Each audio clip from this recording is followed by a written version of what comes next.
All right, welcome everybody. So I am going to be painting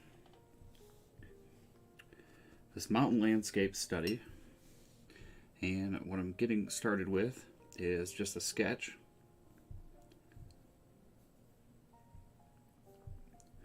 All of the colors I have streamed live to the channel memberships prior to this stream, so if you're interested in that, check that out. And the reference photo that I'm using is my own, which I also have shared with the members there as well. This is a 8 by 10 inch hardboard panel, and it's been gessoed and then a wash and a scrub of burnt sienna to give it this nice warm color. So my goal just to start here is to just get the composition, establish how I'd like it to be, and then we'll start adding some color.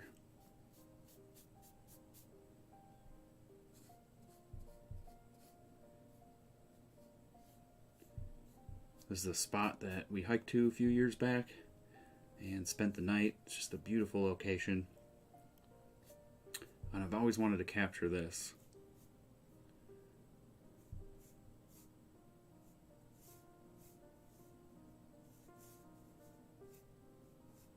So I'm just using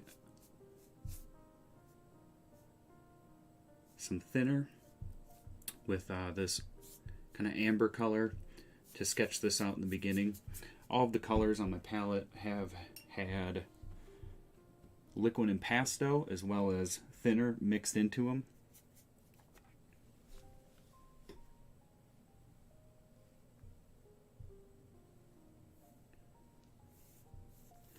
And this part of the process is not too important. This is just to help me out, and a lot can change, and I can make a lot of changes as I get into it.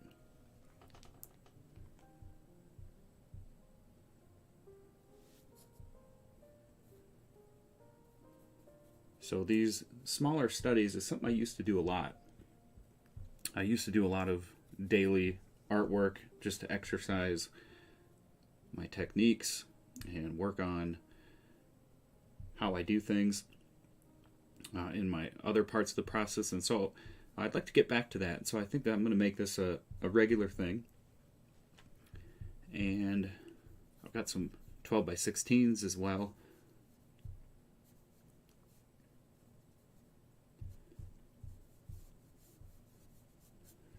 So we'll do some larger sizes, and this is just how I really like to start my workday, is just getting some practice in. I always consider these studies as just that, a way to study my work and study my techniques and work on myself. And I'm happy to share that.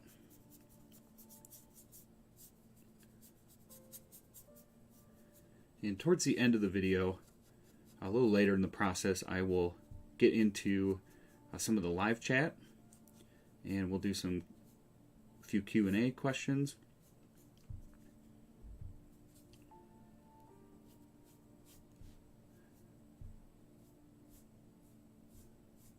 But it's nice to see everybody in the chat. Hello, good morning, good afternoon, wherever you are.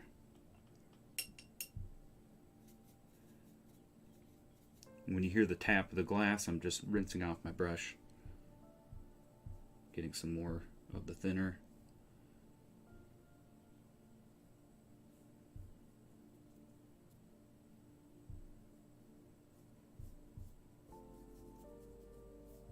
And then I'll be posting the time lapses of these paintings as well. So we're going to do both. Hopefully the recording is working out at the same time here. We'll be posting the maybe 10-minute time lapses of this whole process for those that are interested in that. So I will be doing those maybe later in the day. Get those posted.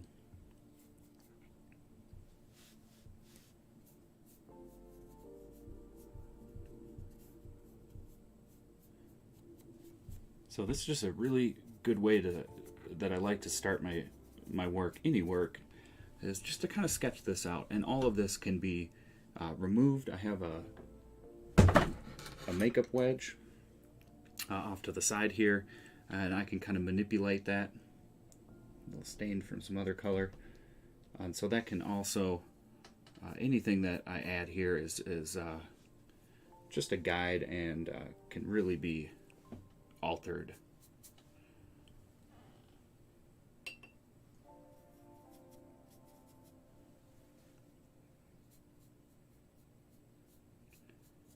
But it's good to have a good deliberate plan before you get into color. So I'm trying to do that here.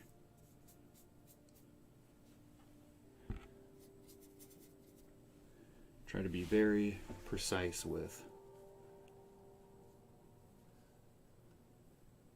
all of the major elements.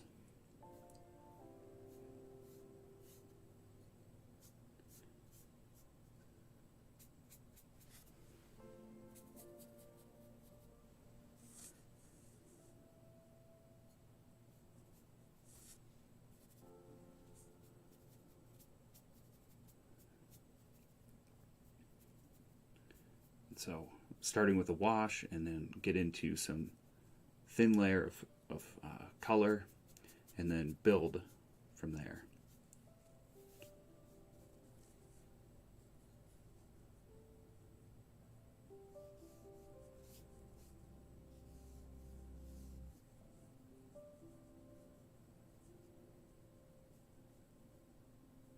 Remember when we camped at this place, a hike into nearby mountain range, and the peaks here almost look like the Grand Tetons. I had a lot of questions. I remember I posted to my story, and everyone thought I was in the Tetons, but it's just kind of a special place. Looks a lot like it.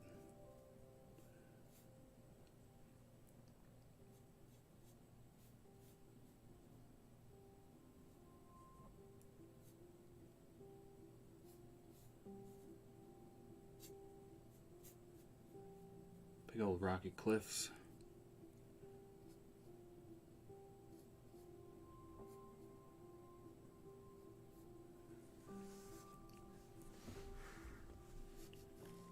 Okay.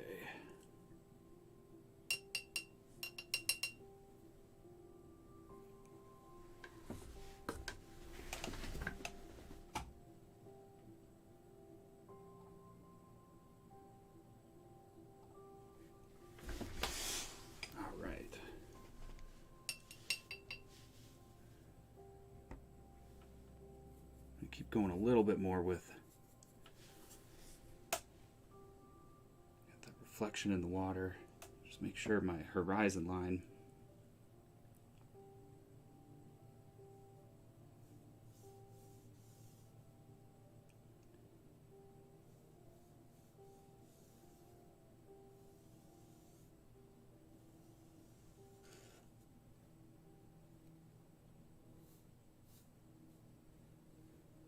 and then some of the reflection in the water.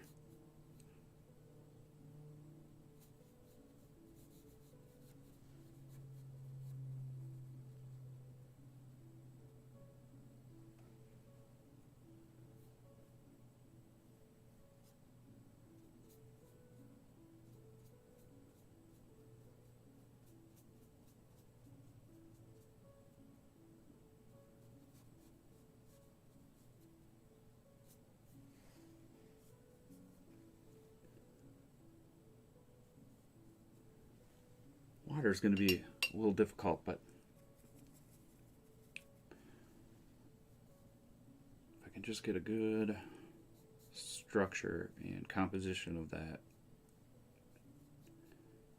a lot of times you can get away with a lot of mistakes in the reflection at the same time. So now you can start to see this taking shape.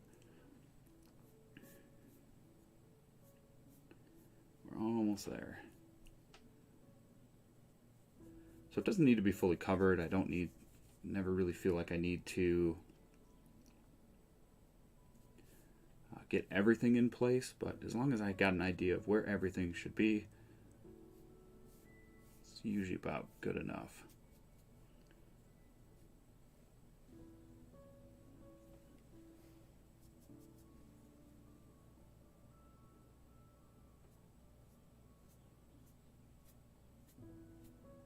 Some trees back here.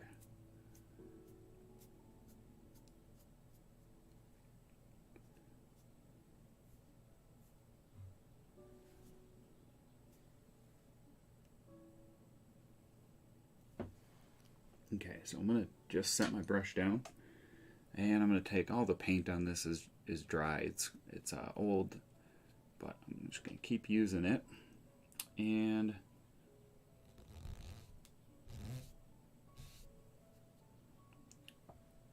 I'm going to dip the corner of it in some paint thinner.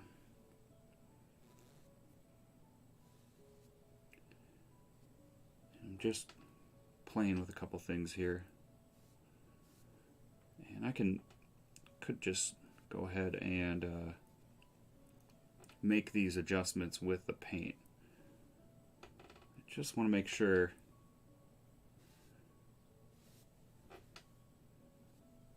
I've got it how I like for the most part.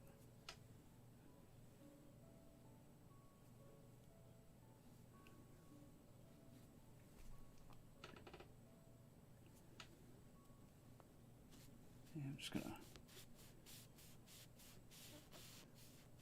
bring this up a bit down here.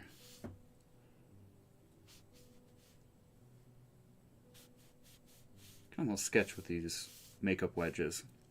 It's almost like working with charcoal or something.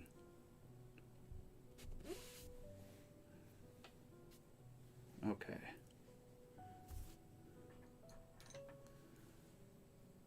Pick up my brush. And I'm going to do just a little bit in the sky. Just so I know.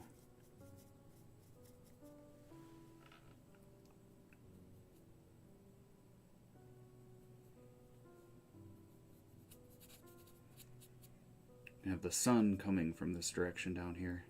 It was just such a beautiful evening. It actually rained most of the time that we were there.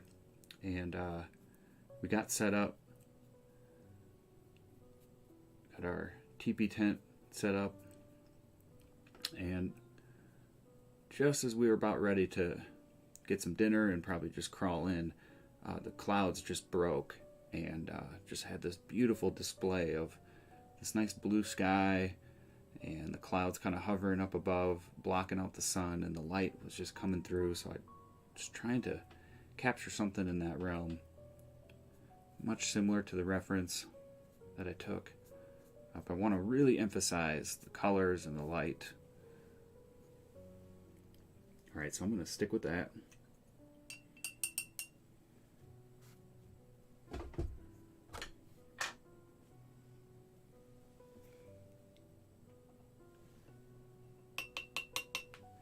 And I'm going to pick up this angled flat brush. It's a Fox Squirrel by Dynasty. I will have all the supplies. I got a link to the supplies that I use in the description below. So what I'm going to start with is just getting coverage. And I think I'm going to start by just going from the top and working my way through the bottom. So a little bit of thinner to kind of open the paint up.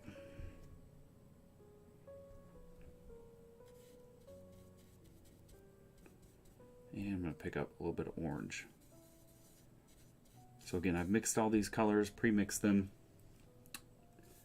like I always do to the channel members.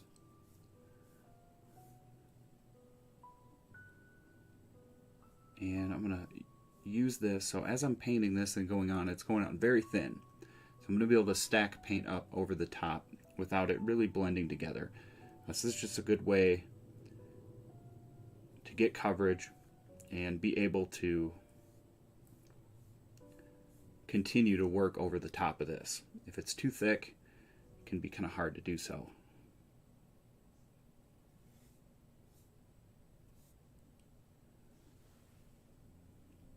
I'm going to pick up some of this darker blue.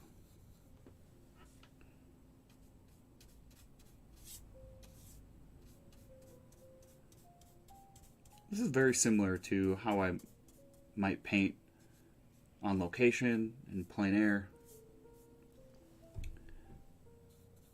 Get coverage. Start slow. I like to start slow because it's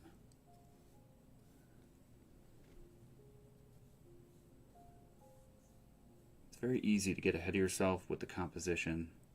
Kind of end up with some things you don't like.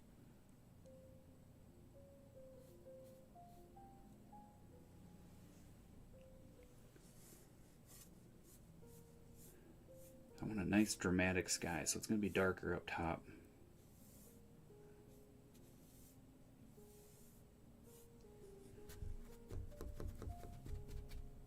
Pick up some of the brighter color.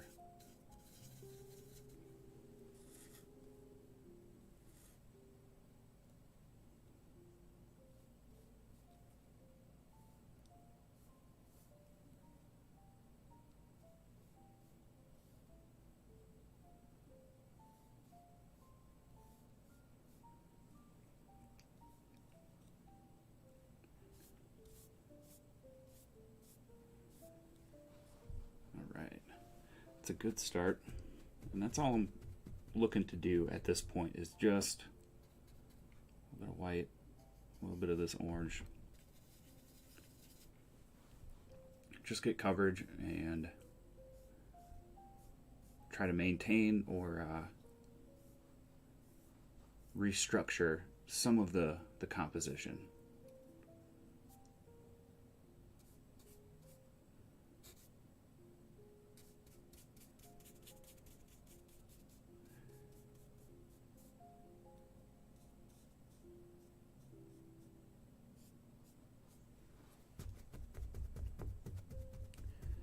So that's all I'm looking to do. I'm going to have some clouds, but I'm not going to touch that just yet. So just dabbing off my brush. And the next thing that I'm going to think about is the color of the mountains. Now, these mountains have snow, springtime, a lot of snow, avalanche chutes. Pick up a little bit of this warm color.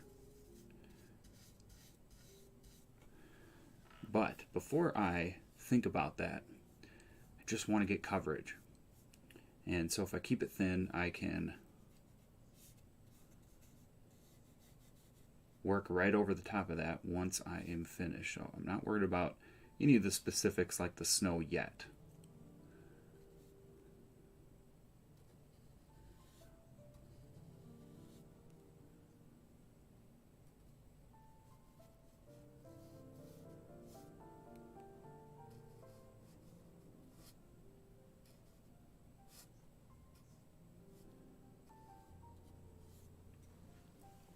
So the goal here, cover the painting.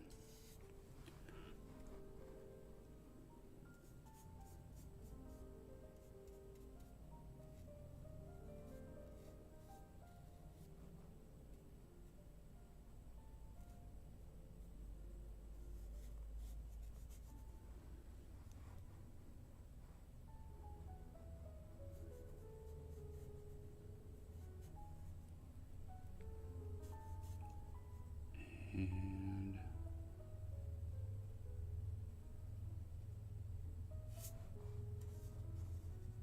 make that peak a little bit sharper, a little bit higher up.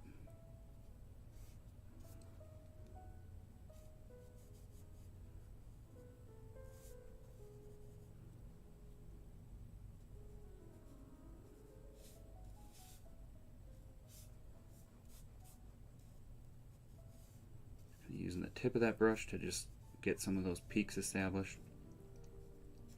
Not a lot of paint though, just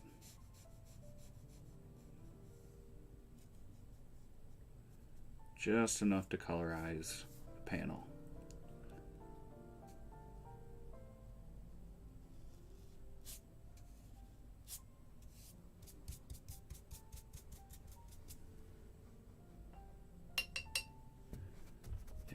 brush a little bit.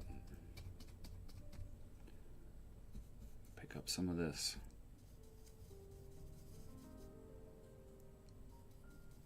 umber color, kind of some muted reds and oranges.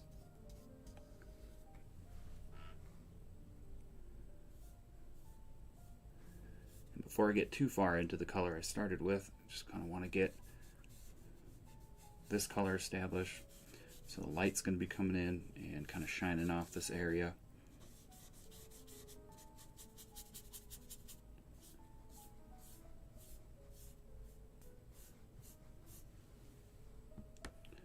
Okay, kind of go back some of that other color.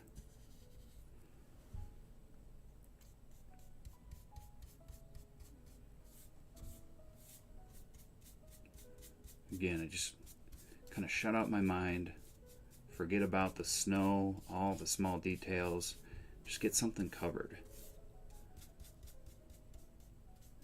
If you keep it thin, it's just easy for me to go right back over the top and start adding those details in. All right. I have some of the trees. So this is kind of a greenish color. A little bit of orange in that. Kind of warms it up. Maybe a little more orange.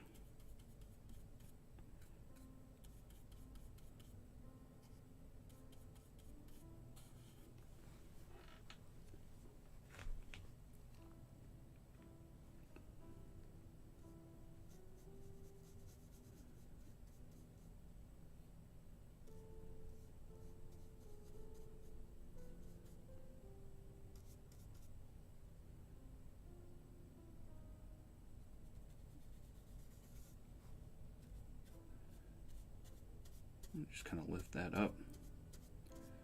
Automatically create some indication of some trees.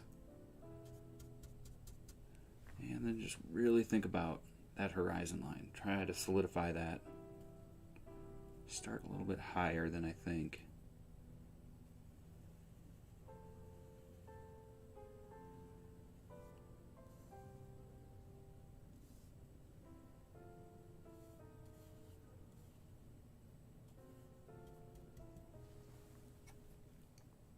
Go a little bit darker. Add some burnt sienna to that.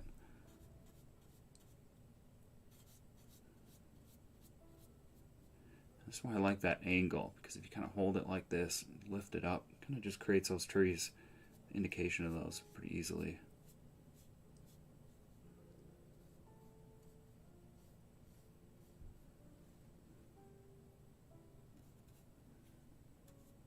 Nothing has to be exact. Again, just trying to get coverage.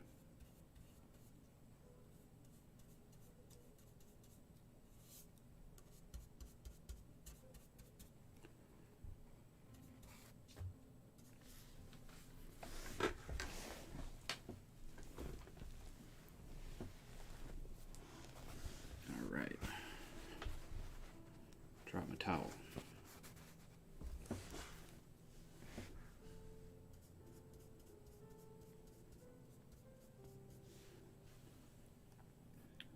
Keep with that color for right now and just get some of this covered as well. Big old pine tree.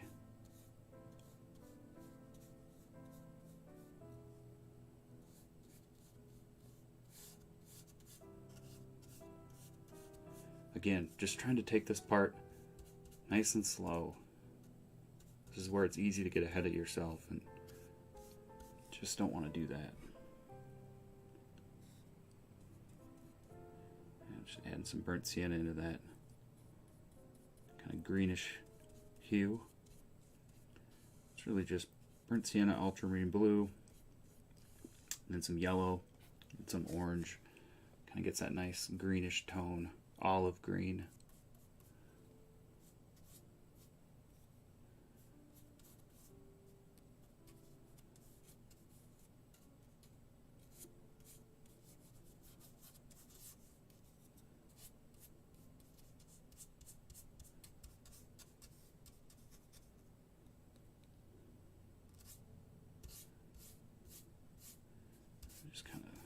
using that little bit of paint to just sketch my way through it.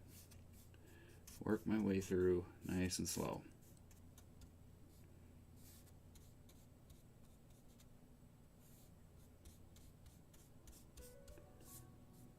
Not worried about value, just worried about getting some of the right colors established, giving myself a head start.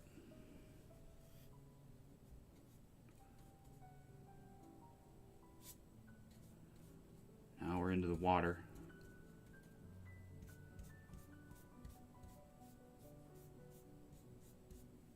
Just such a good way to start your day if you're working on some larger projects.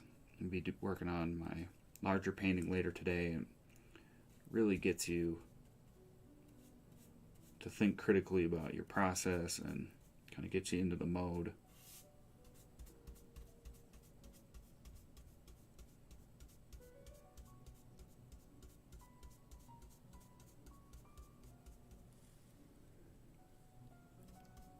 Yeah, so just anybody who's joining, this is just a hardboard that I added some gesso and then used some burnt sienna with some thinner to just wash over the top to give it this nice warm color.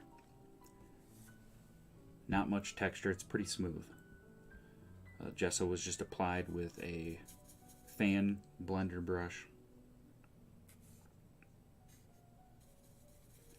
I'm using Gamblin Artist Oils.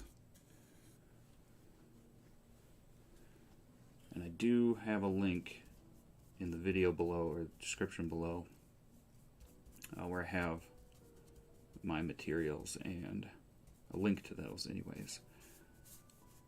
I'll try to do better about adding specifically what I'm using for each painting.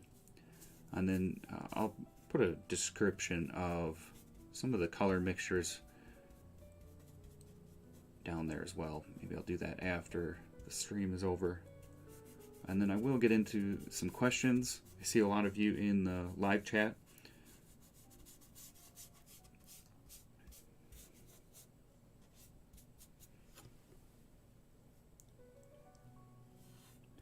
And I'll do that a little bit later in the process.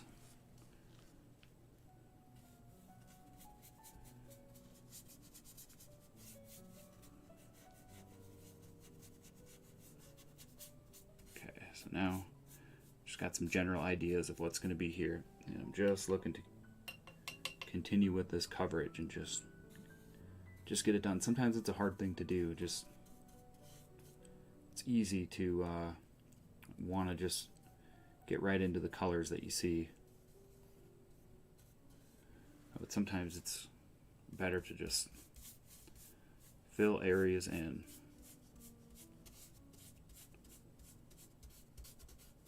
And I'm keeping this nice and thin.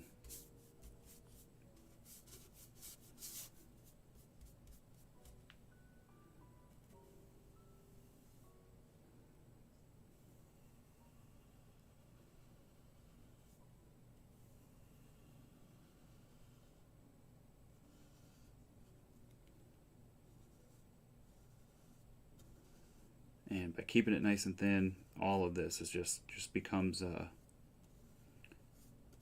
just a preliminary idea of composition that I can just layer over the top. And some of it might just be left as is and just kind of peeking through.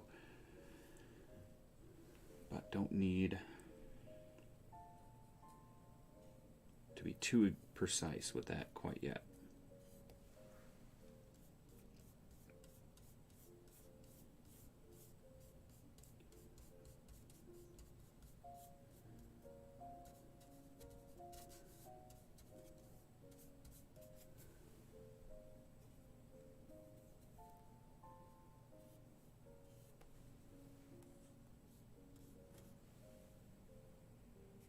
Some darker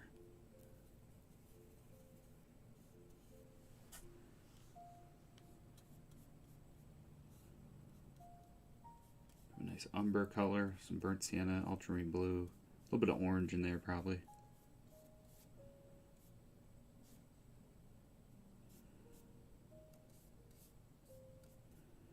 I think this is going to be a fun part to work on Get some ideas to really turn up the volume on the light and the color.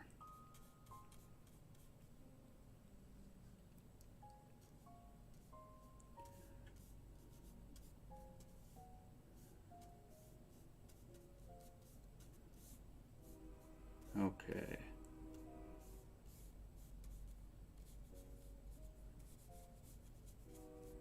Never fails. Train comes by. Okay, just dabbing off the brush, and then I'm going to pick up some of that blue.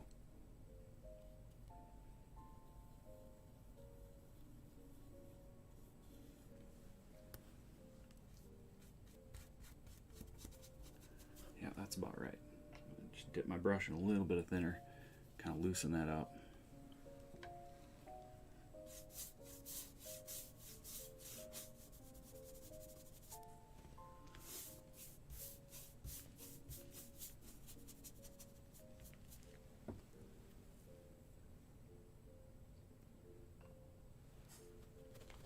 Try to keep an eye out on some of the comments, but yeah, I am using a Gamsol for my thinner, and then the paints have liquid and pastel, so it's probably about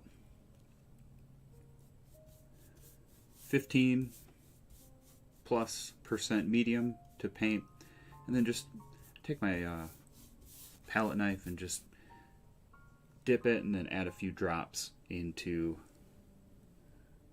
each mixture as well. And then I often, as I go to the side and you hear that noise, I'm usually picking up a little bit of extra thinner just to open it up. So I definitely use and utilize the thinner, and keep my paint loose, especially in the beginning. And I want it very thin. It's just a scrub.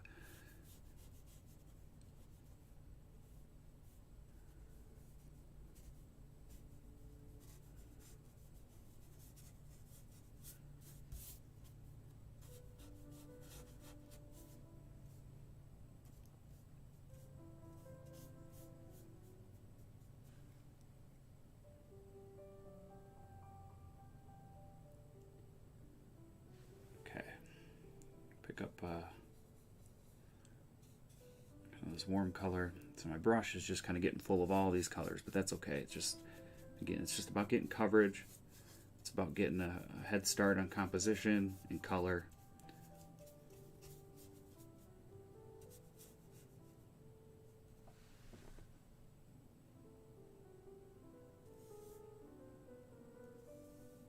This is really the time to make adjustments to the composition overall.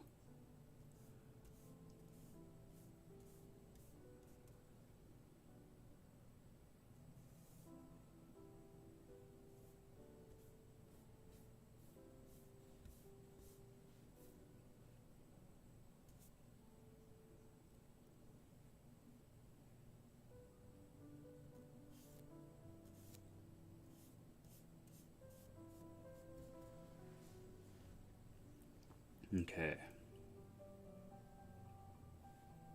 Make sure a lot of times just some of these main features in the water. Again, it'll change when I add the thicker paint, but make sure that some of the peaks and valleys are lined up. It can really go a long ways in painting a reflection and getting it to look right.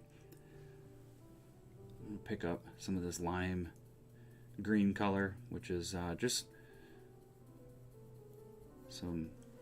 basically a mix of gray, and then add cad yellow, nice and bright.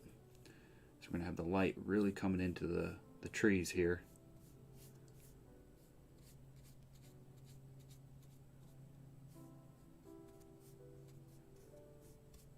And so now is the time to start thinking about value and to just get a little more detailed with composition and some of the specifics.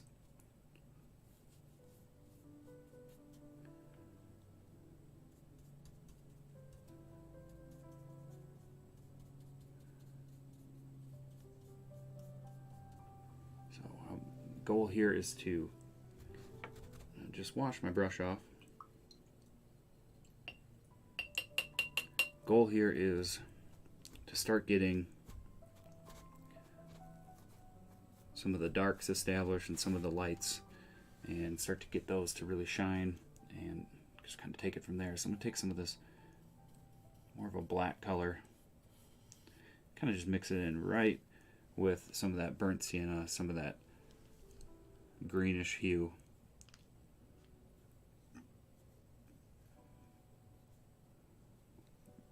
And just start thinking about some of the spots that are going to be darker than what they are.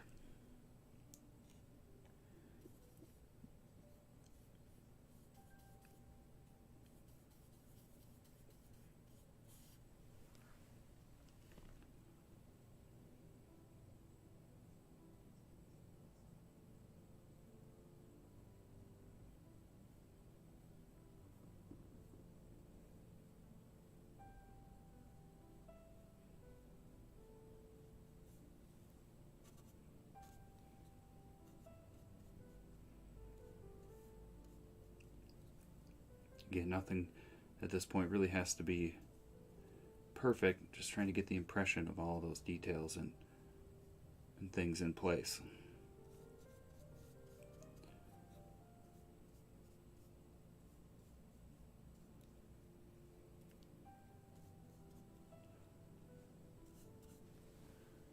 So going right into the darks is sometimes helpful.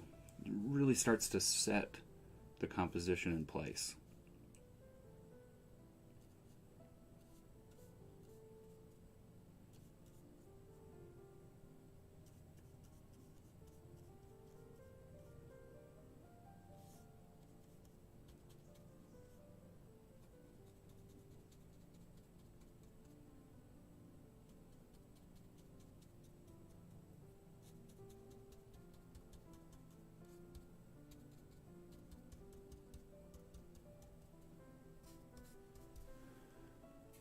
I'm just going to continue to focus on some of these darker tones.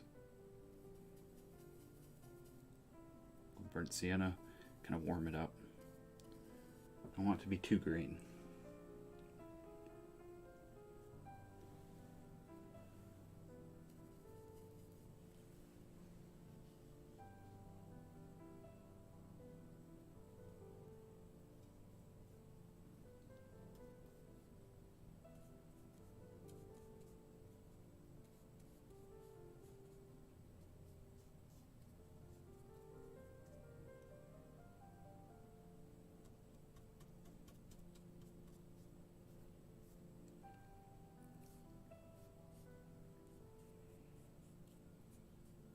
So I'm still keeping the paint pretty thin, not looking to add physical texture at this time, just still kind of in the same mindset. Really want to get things firm into place with at least like the idea in my head, the composition overall. I just want to be able to see everything before I jump into it.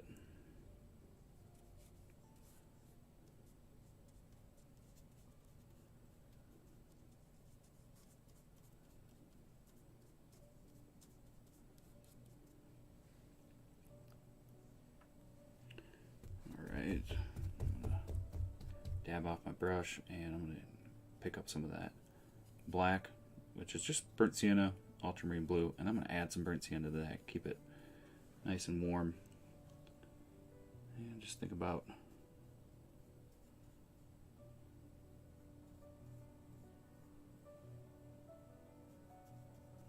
reflection down here.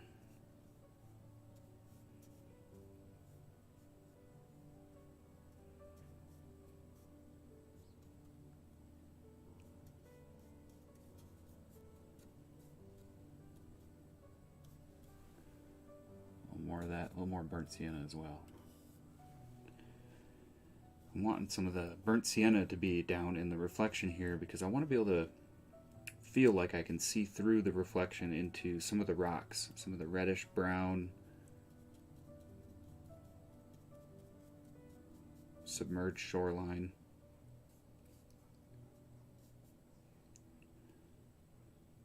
Okay. I'm going to go ahead and pick up a little bit more.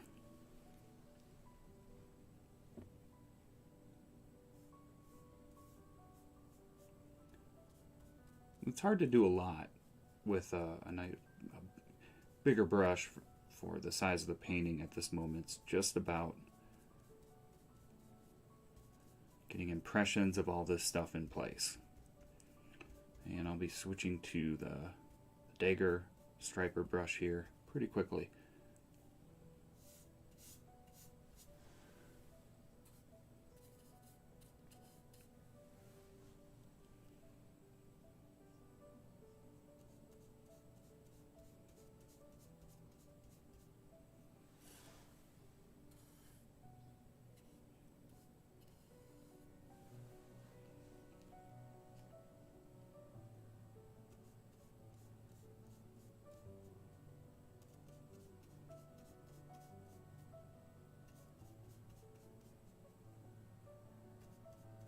Focusing on the darks, though.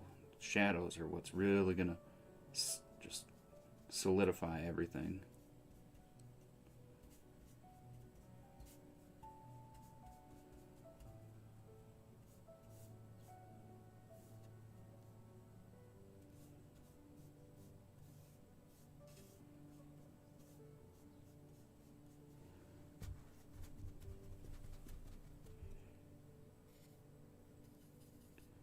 More of the dark.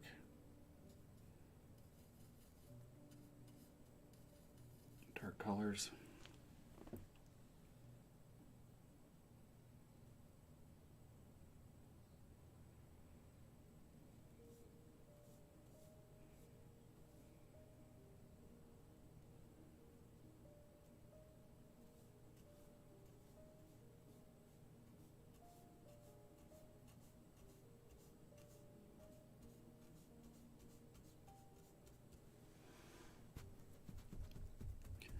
Alright, I'm going to wash my brush off.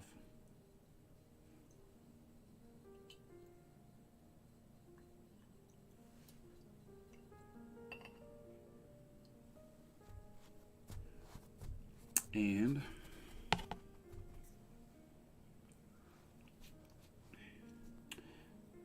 think at this time I'm ready to kind of switch gears here with my brush. So I'm going to pick up the dagger striper brush and I'm going to start thinking about the mountains and the composition of the snow. So I've got kind of a color here that I mixed, which is just some slight gray with a little bit of a blue hue. So a little bit of ultramarine blue, tiny bit of gray, maybe a tiny bit of burnt sienna, and then white. So it's kind of an off-color white.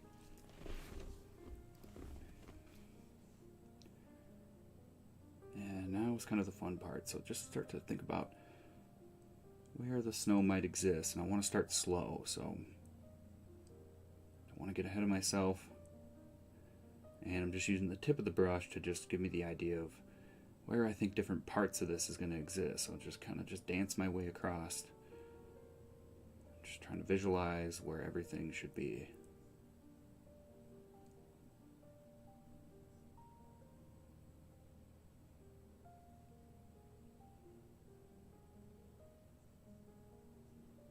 And when I got quite a bit of paint on it, so if I swipe it on the side like that, it really starts to roll it off onto the panel.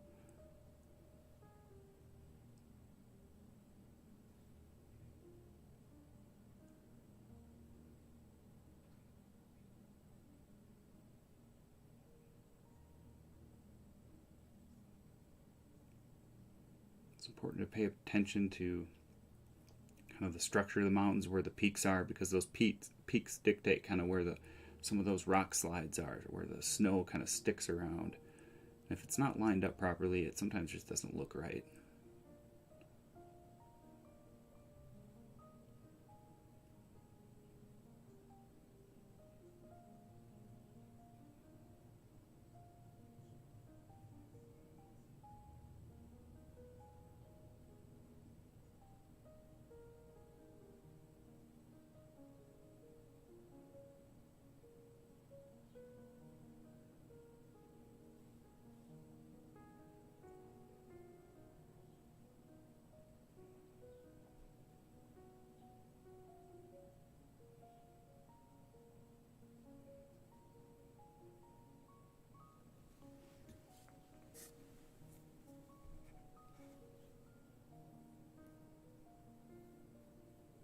a little more.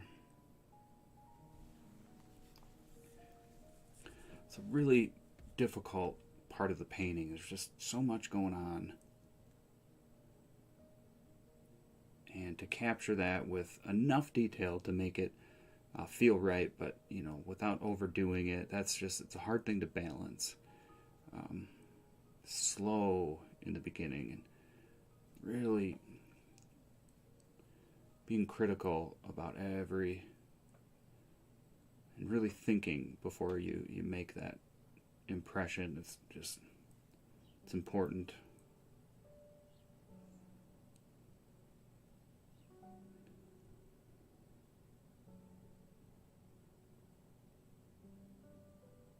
Just twirl the brush.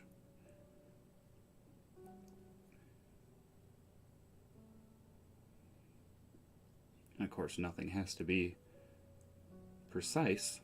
It's really just however you want it to be and how you see it, but it helps to get the flow of it correct. Because if that flow is off, it's hard to see the shapes of the mountains when things just don't flow correctly.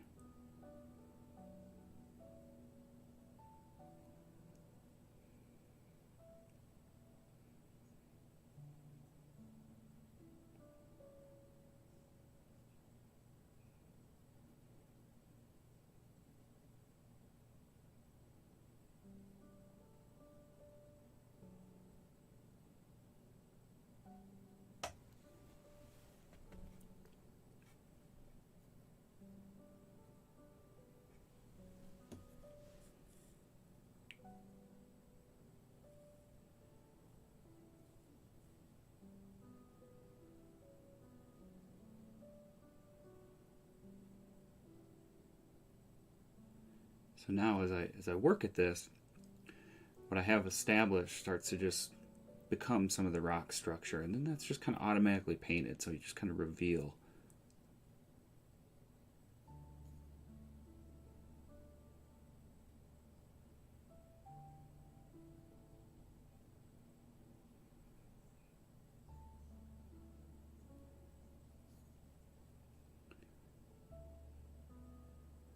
And I'll probably make some adjustment to all the structure of the snow and the rocks, but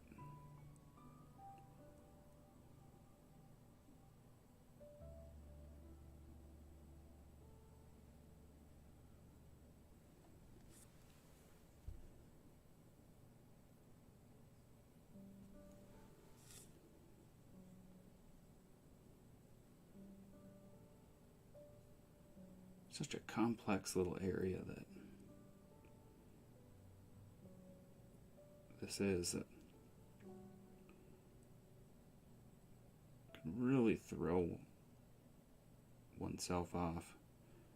But just trying to pay attention to where the peaks are.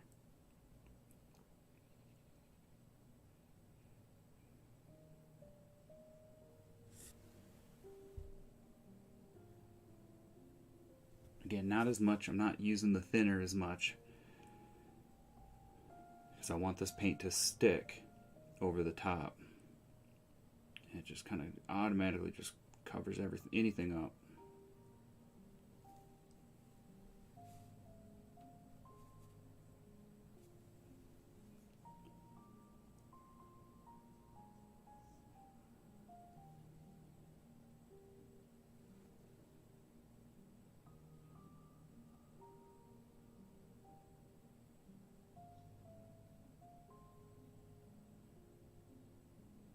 And by just using warm colors in the beginning, that blends into what you're working on. That's fine, because warmth is good.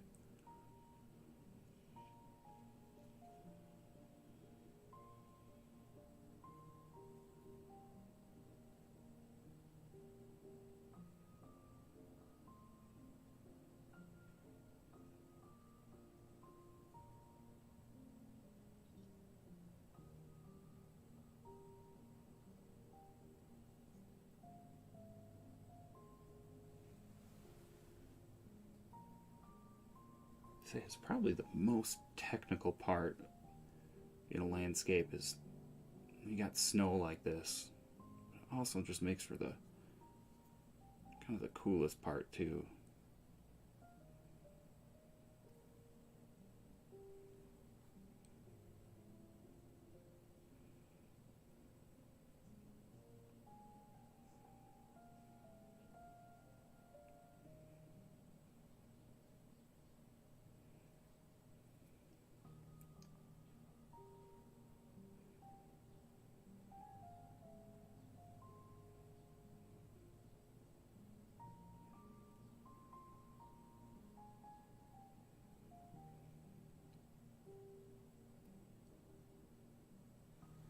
So a lot of that can of course change as I go, but it's a good start. I'm going to pick up some orange, grab that white, and just add a little bit of warmth into the white.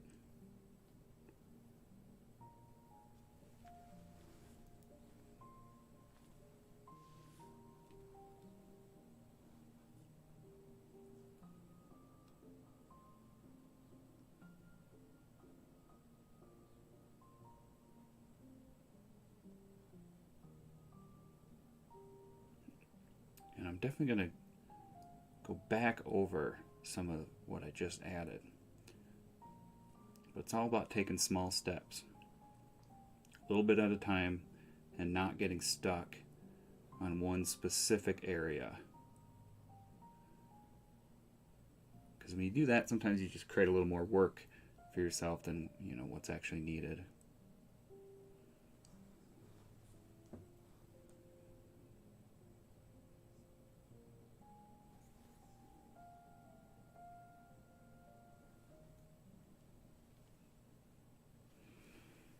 Back to some of that blue.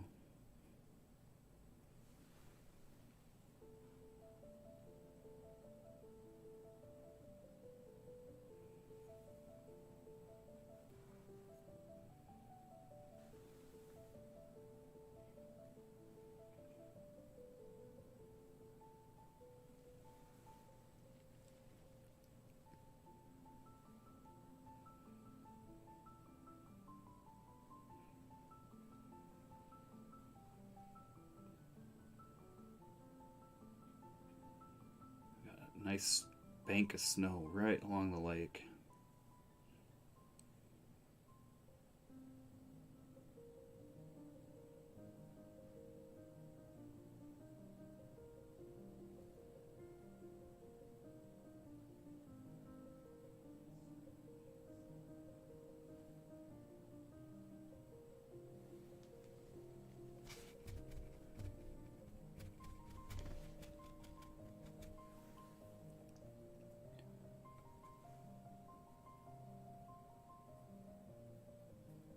A bit of warmth back into that color.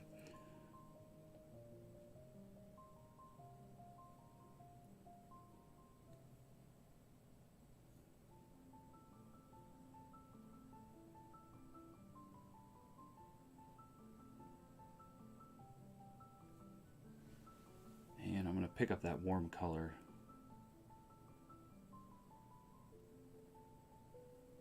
Again.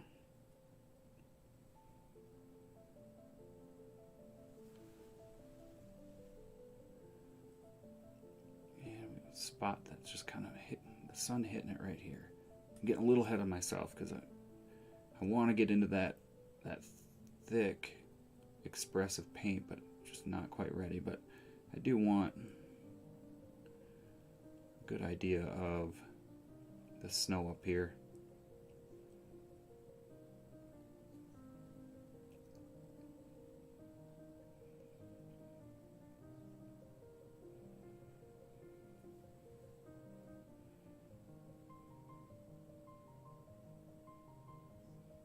I think that's well.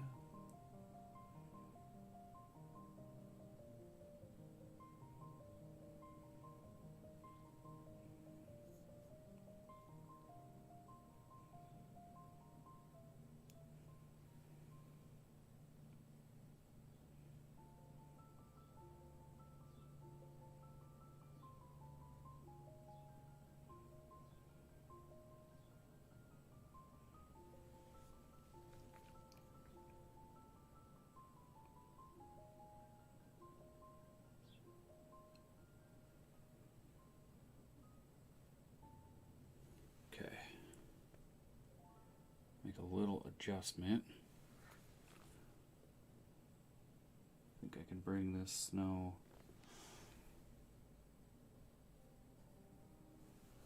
Again, keeping it somewhat thin, all of it can kind of be changed.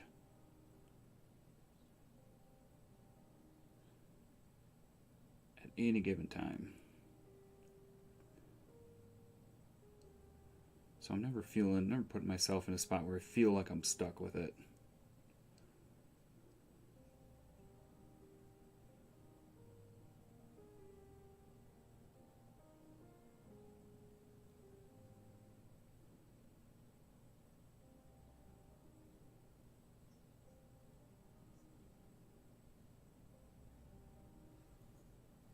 Just trying to reveal the rocks. All right. Next thing, just go ahead and grab this bright orange color. It's like white and orange, maybe a little bit of magenta.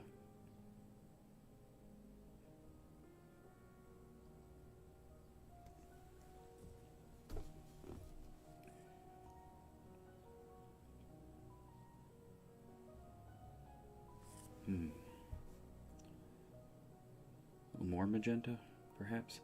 Sometimes if something is too orange and you're trying to put it into something like that blue sky, it's just going to start to turn green pretty easily. So that magenta can kill that. That might be too vibrant. I just can tell right away, so just tone that back.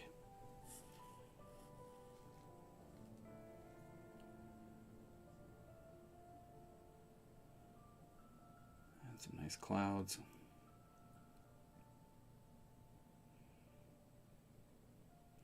And just kind of lifting and just dabbing the brush just to that paint layer with ease. And that layer that I put on initially is it gets tacky pretty quick, so that really helps, because then this next layer just sticks right into it. Just a nice feel to it.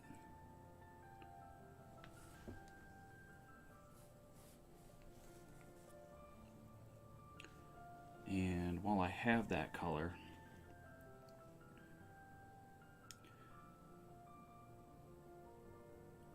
I grab some of this color, which is more of a yellow-orange. Add some white into that. Tone it back with some of the blue.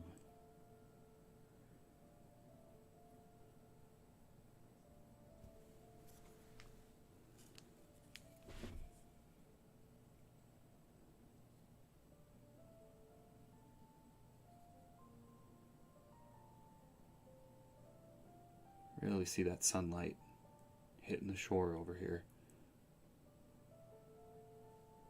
The hill over here, I should say.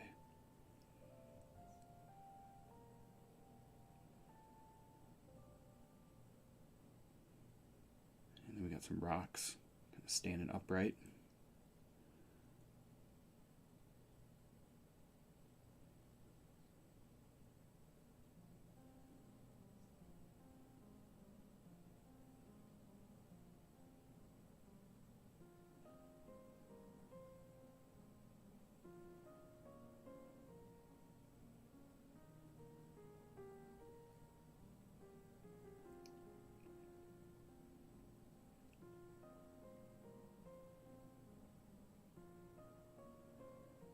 So as I go back into some of these rocks, I'll be able to just kind of take away that snow if I want to restructure anything.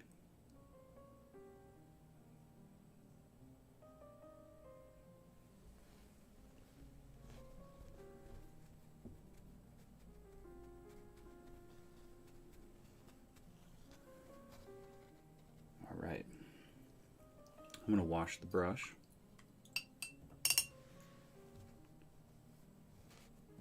And think about some of the darker blues that I wanted to get into the sky. Again, to show the light, you got to really get the shadows in place.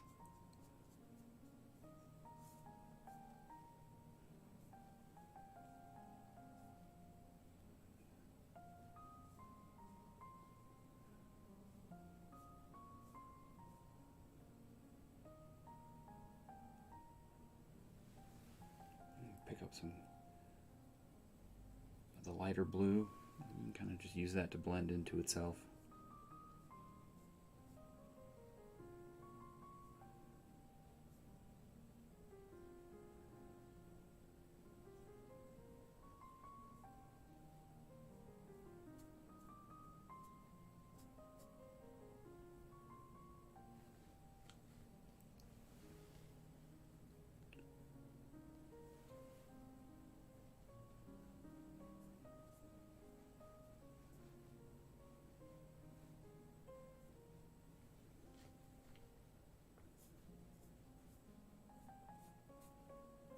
And just try to dance my way around the clouds. And if some of it blends into those clouds, that's fine.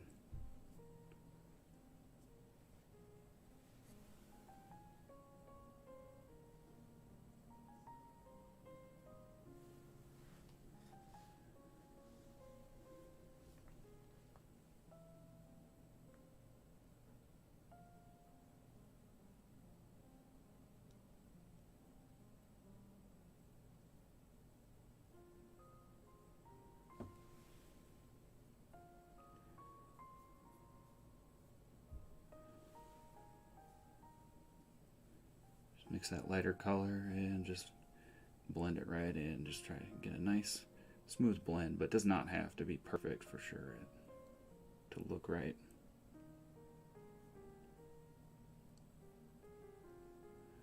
Sometimes those little imperfections can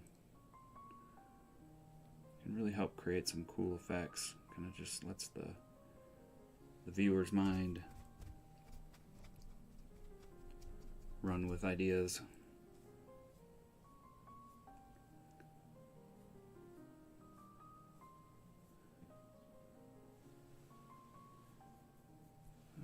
Brightness right through here.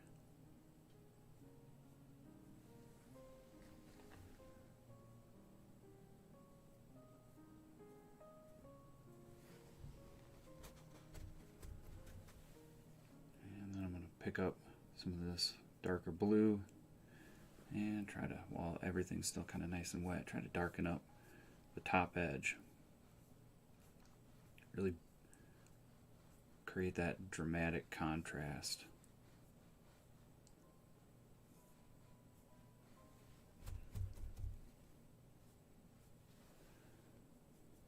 A little lighter. Try to blend that together.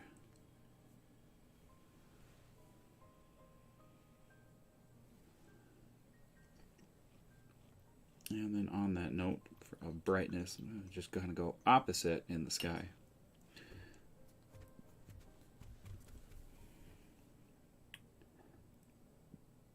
Grab some white, some of that nice peach color, and a little bit of this blue. So this blue color has got some phthalo blue in it.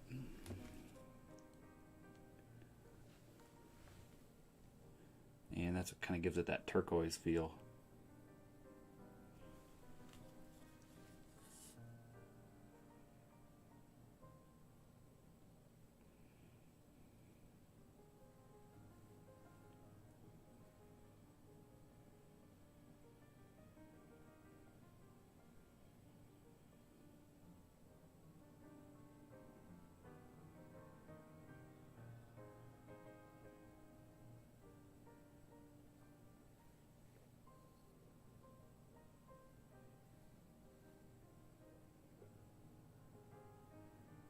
And that starts to just blend into what I have on there. And that little bit of a brighter color starts to reveal those mountains.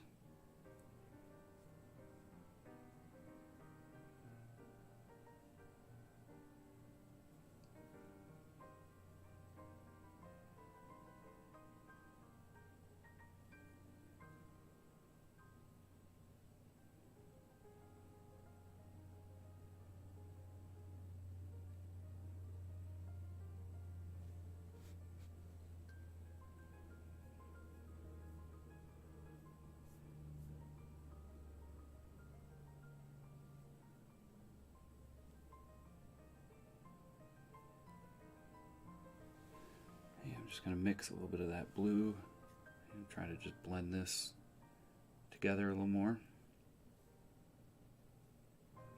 while trying to leave some of those darker tones up top.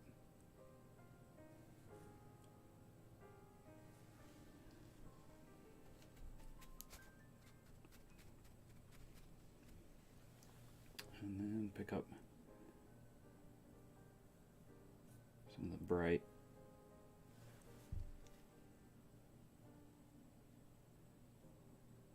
warm tone and get that added in towards this, where the sun is going to be shining from.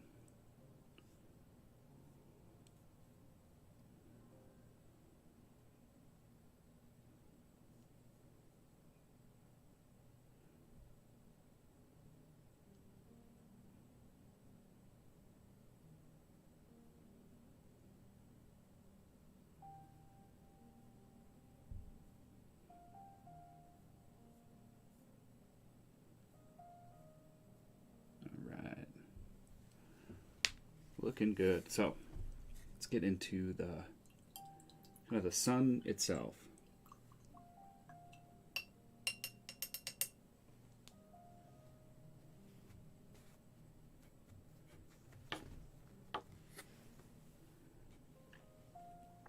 Let's start by just grabbing some white.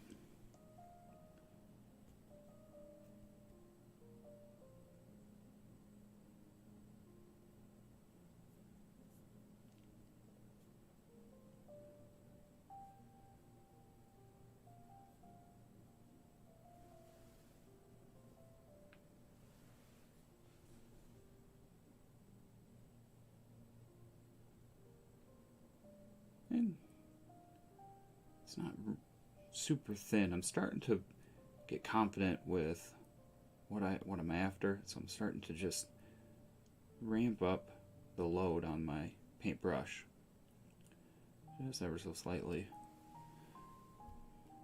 Pick up some golden color, kind of take some yellow.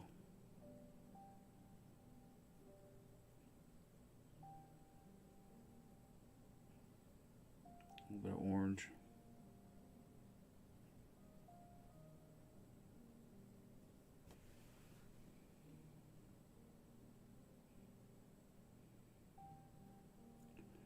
And just kind of right on the edge of all this, and just kind of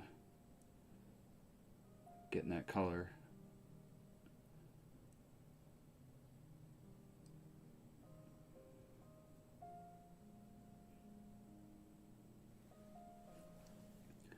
And then I'm going to pick up this kind of more of a golden color.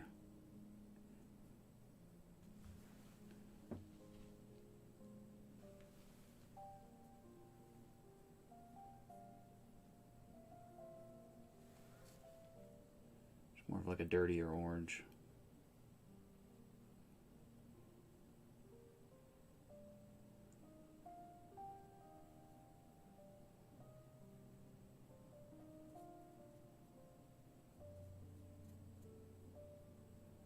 Just kind of fanning some of that into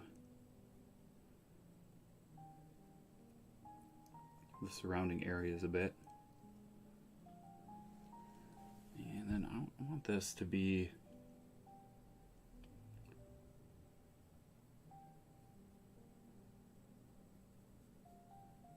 kind of contrasted with some dark clouds.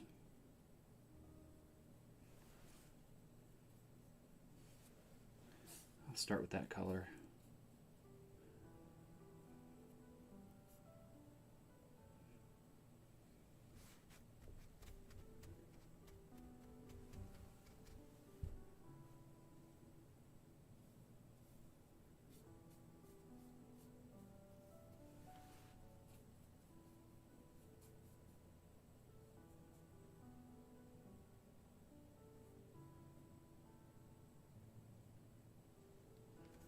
I'm going to wash my brush.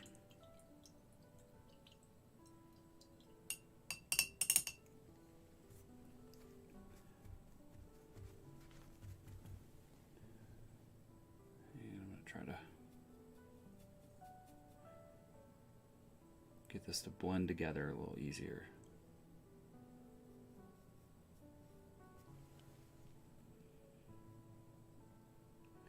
And just kind of swiping my brush, pulling it away a little bit, and that just kind of helps it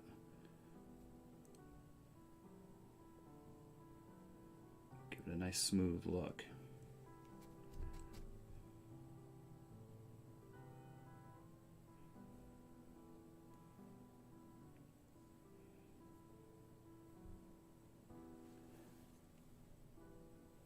And then even take some of this darker color. This is what really makes the light shine, is just contrasting it with some darker tones.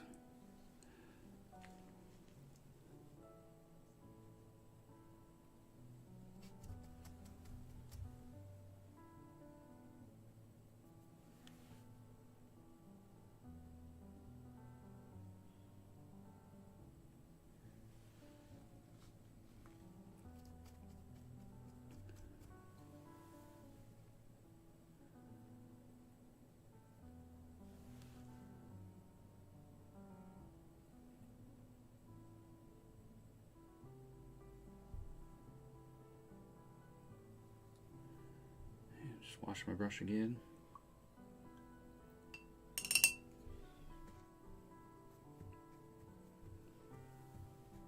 And pick up some of that white.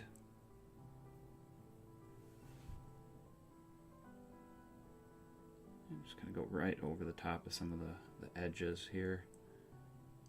Just expand that brightness a bit.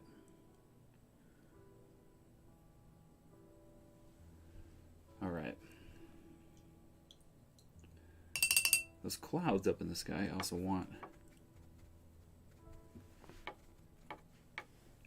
to have some more brightness to them.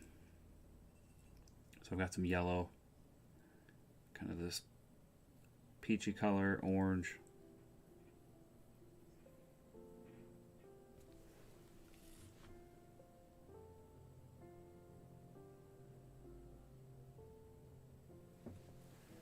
Kind of just take it one step further.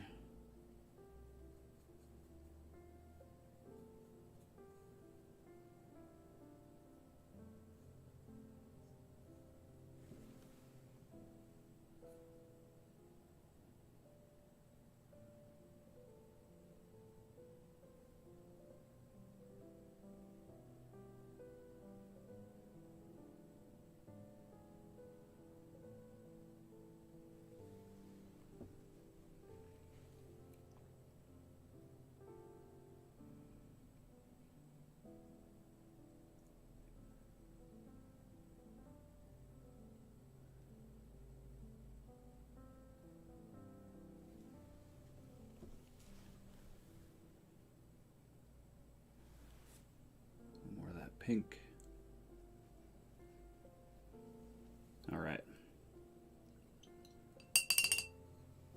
So I'm just kind of rinsing my brush off each time as I work through these areas. It can get messy if you don't with certain, especially when you're just trying to work with some of the bright colors.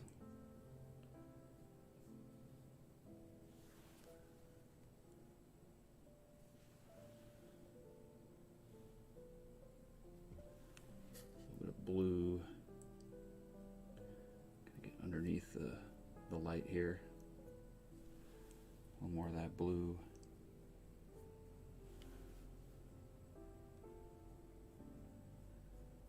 So just a little gray, and then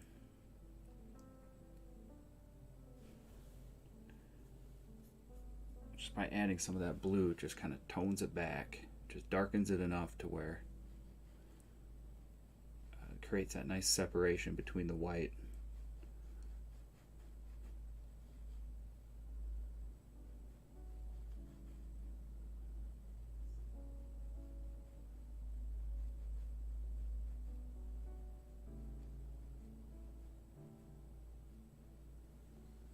Okay.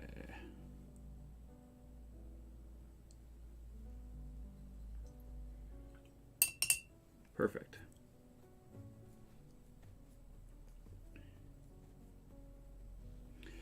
think I'm going to take a little more of kind of these warmer tones.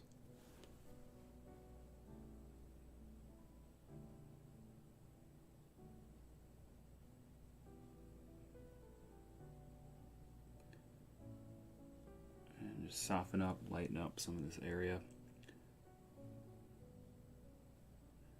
More red or pink could kind of bridge that gap.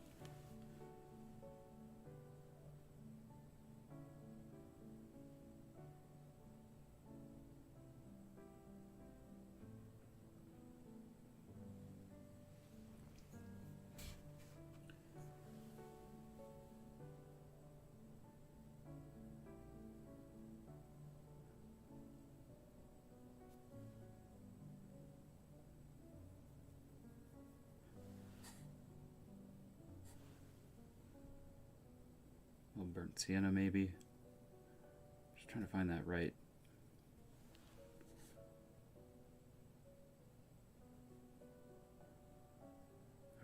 tone to just mix this, make it a little bit happier up here.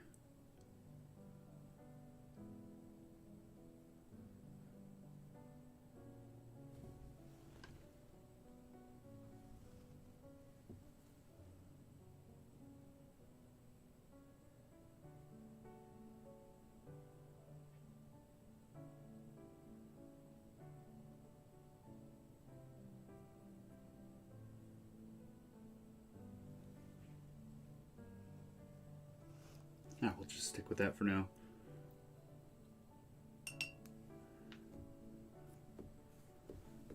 I lied. I'm going to add a little more of the sunlight kind of just peeking back.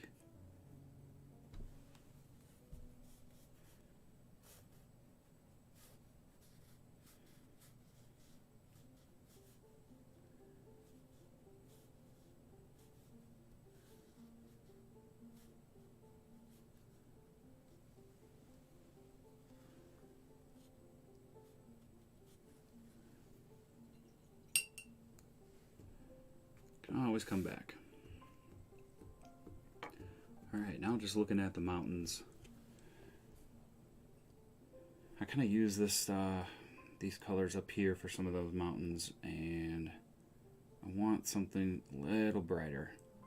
Maybe start with this. Just kind of see how that appears as I get into this. So this part is not does not need to be a little bit brighter than that, I think. This part does not need to be exact. There's a lot of things going on in the reference that I took.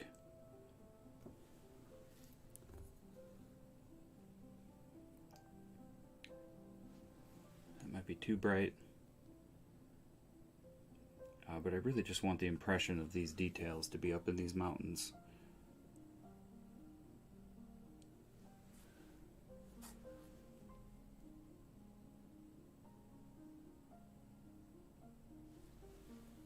Maybe even add some blue to that. Just trying to find the right tone.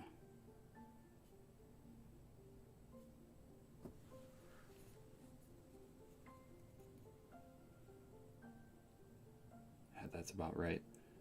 Not quite as vibrant as I started with.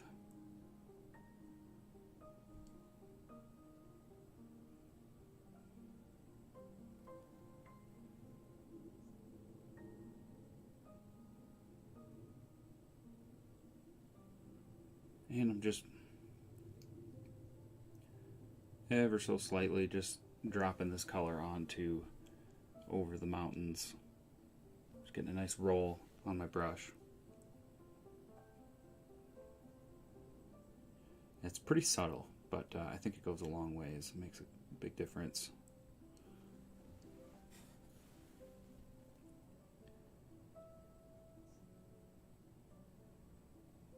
For some of the shadows, I'm just kind of adding this more of like a, that's kind of like the same color that went on, but that's okay, just getting some texture. And then actually from there, before I kind of get too far ahead of myself. I think I can just kind of use some of these darker tones to start just building the shadows, and that might just start to reveal some of what I'm trying to accomplish.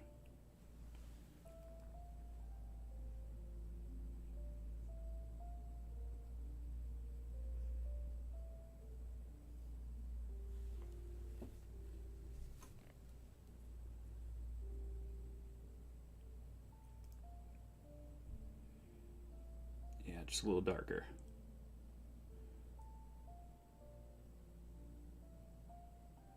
A little darker, and I'm going with some thicker paint now.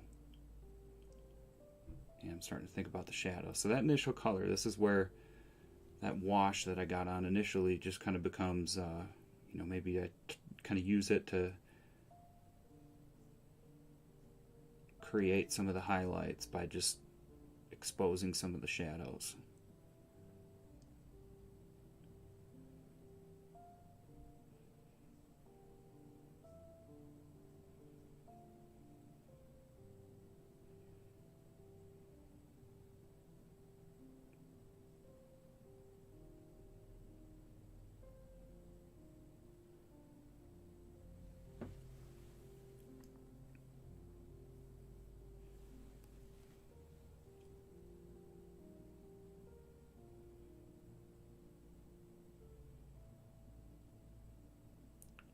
So I'm just kind of using some of the thicker parts of this paint going on to just automatically create some of the textures. Just looking to get indications of everything on here, but the specifics of them, that just not super important.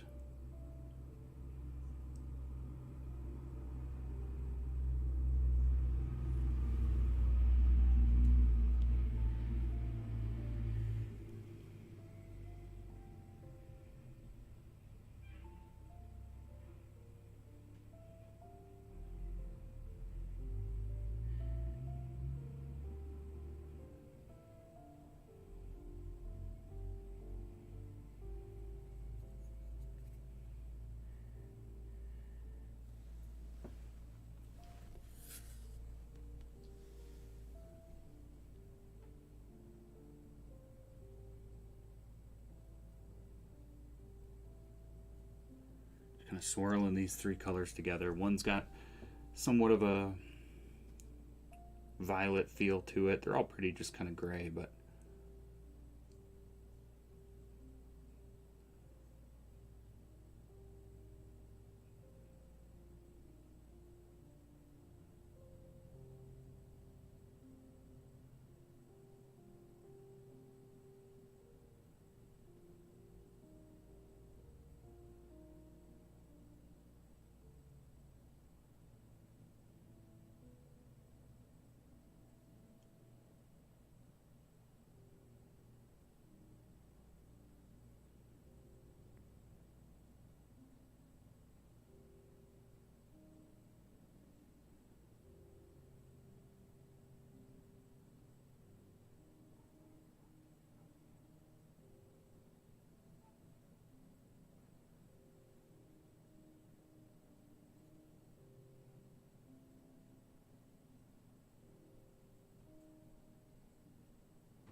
there we go. Just nice and easy. It's a slow process, but it really gets to be fun when you get into some of this thicker paint. You just kind of just imagine all these little features just revealing themselves.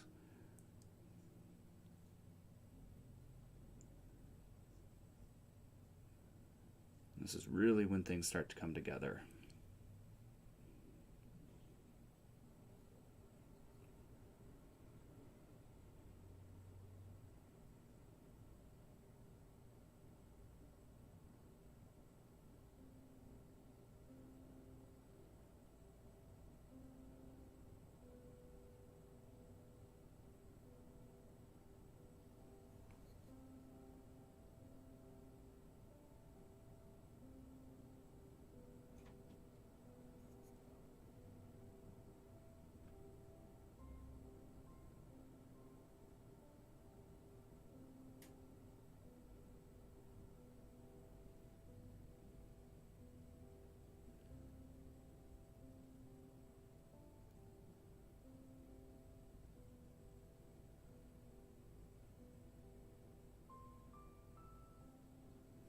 Perfect.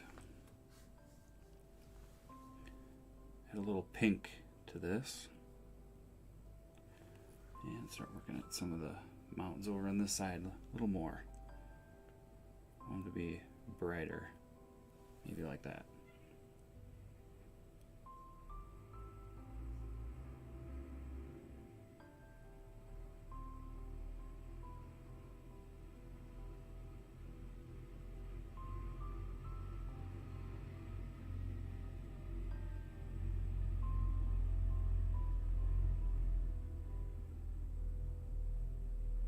Just a hint of the mountains back behind the trees over here.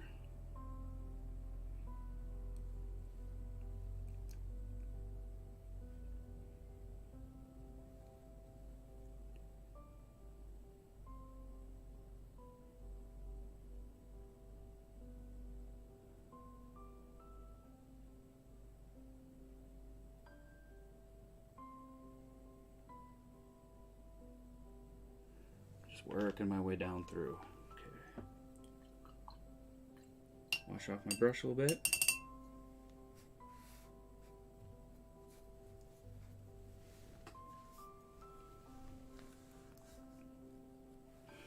I think just while I'm on it, I want a little more, this to be brighter up here. This spot kind of bugs me. That's fine. Just back on some of the rocks in the mountains again.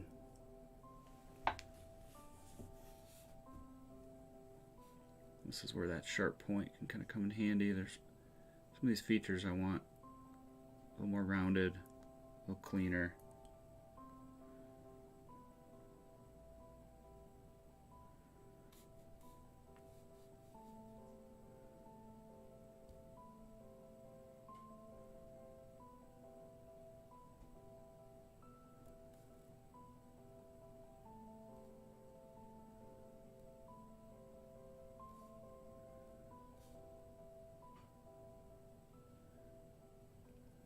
And some of the specifics can kind of be handled at a different time.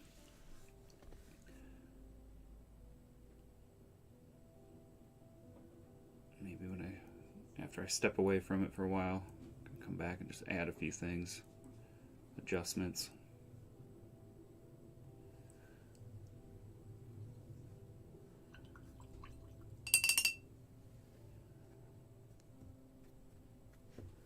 And just going back to some of the snow color again, a little bit thicker this time, and can kind of make some of those adjustments back in the other direction.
So much can be changed at this point by I just continue to work thicker paint as I go. I just can kind of just stack things over the top and then just the subtleties and how that stacks onto itself just kind of become details automatically.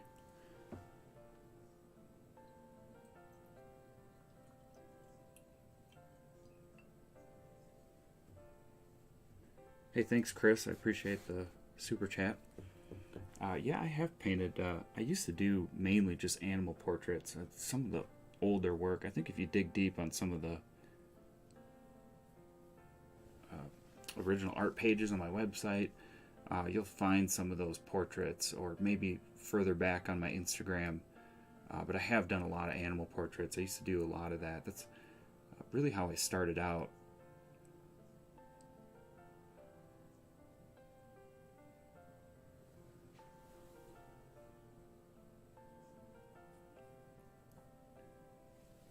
If any of you, just on that note, I will start to open some of this up, just some questions as I'm feeling a little more comfortable with the composition and how things are coming together. I feel like I know what I'm doing at this point. So I'll try to get to some questions. If I miss one, I apologize, but I'll start paying a little more attention to the live chat coming through.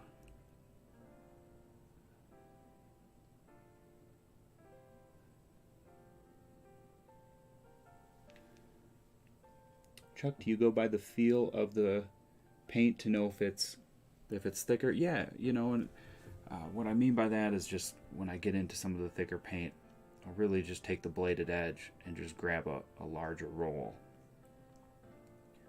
and just start swiping into the paint, and you pick up more at a time, and then you can kind of roll that on and over the top of what's on the canvas, and that starts to just naturally get heavier. And once you get that thicker paint,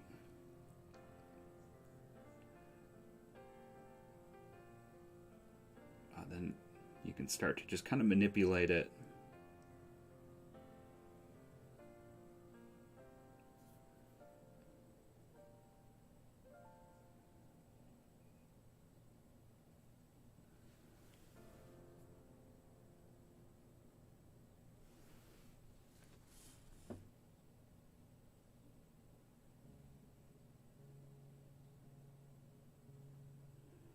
These mountains are they're just so tough. There's so much going on. You just kind of have to just zone out and just picture the snow on your mountains.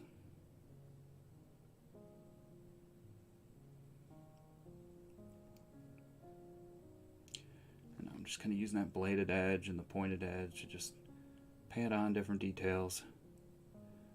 This is the part that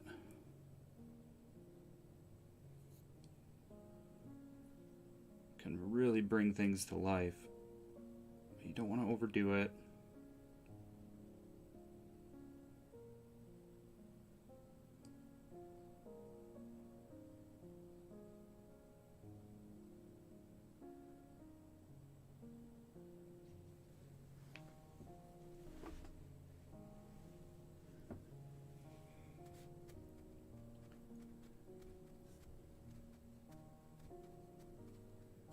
Did you ever just study grayscale values or just jump straight into color?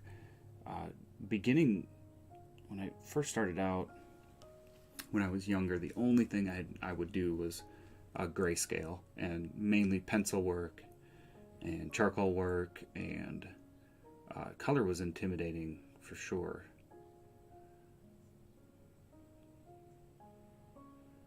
And then when I got into color, paint was probably, for obvious reasons, the most intimidating. So probably about the time when I was in high school, I started to really get into color, but I got into pastels and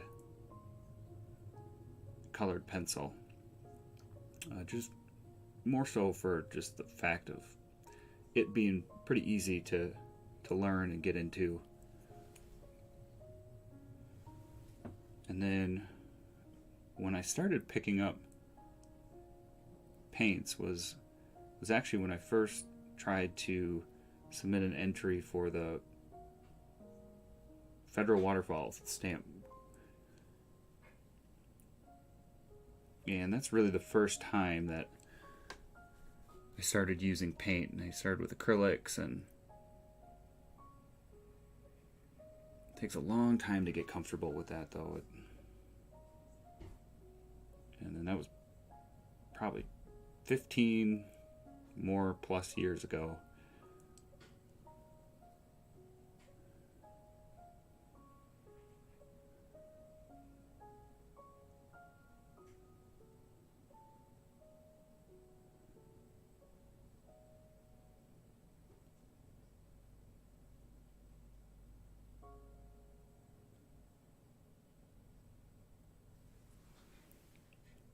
So I just kind of keep grabbing the paint, and so the paint's starting to build up, and as I swipe my brush through it, just kind of creates automatically all these little swirls and textures and things I'm trying to look for in the snow.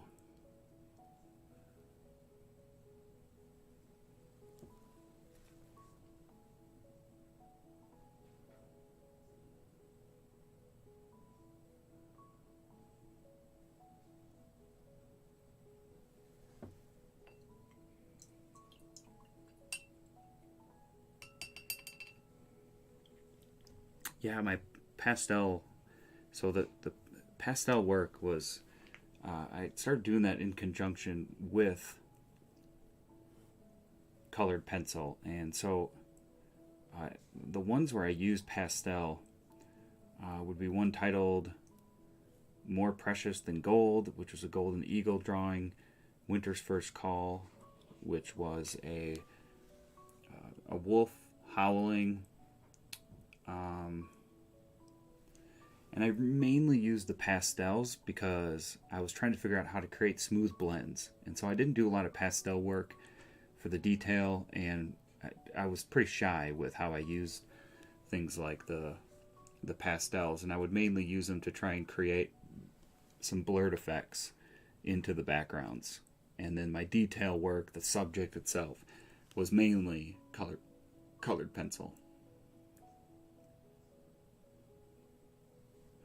Just a little bit of color now. I'm just trying to get the sun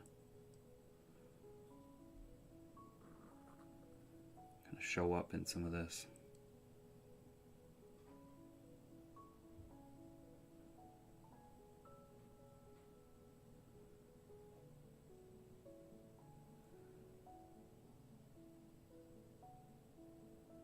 Don't want too much. Perfect.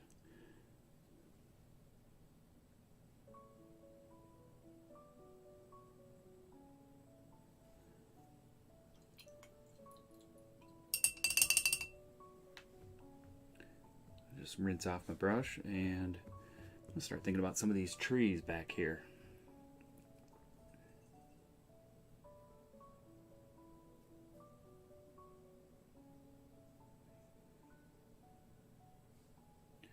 So just using these colors that I mixed.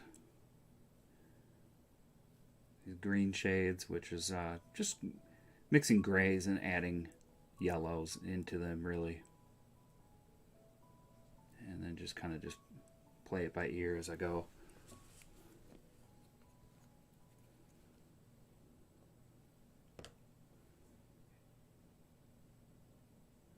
And if I hold my brush like so, it kind of just creates those trees automatically. And if I go too far down with these trees, I can just cover that up with more paint.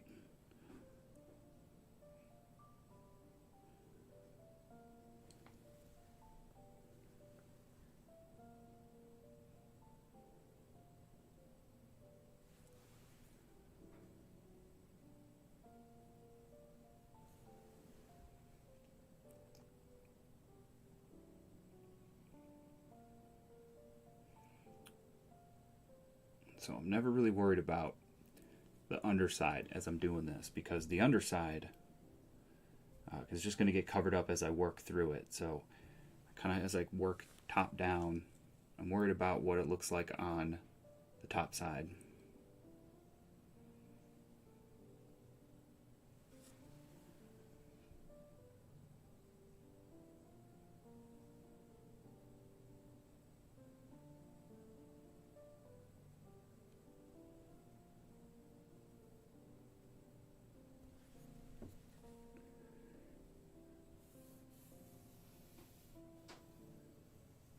These look more like, yeah, Tetons or Colorado mountains. Absolutely. There's a few special spots that I just can't really talk about that we like to go to. I just like to keep them special, but there's a few places around here, if you hike far enough and look hard enough, that are just gorgeous. It does feel like Colorado for sure.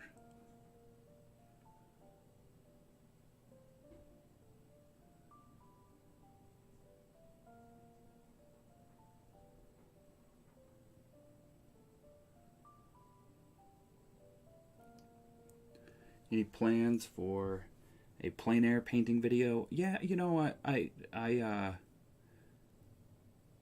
so I'm really, and this is kind of, you're just watching it unfold. I'm really trying to, just restructure how I schedule my days and how I work, and the live streams are really helping me focus more on my painting. And that's something that I would definitely like to do, especially it's going to be summer soon. Great time to get out. So we'll see, potentially.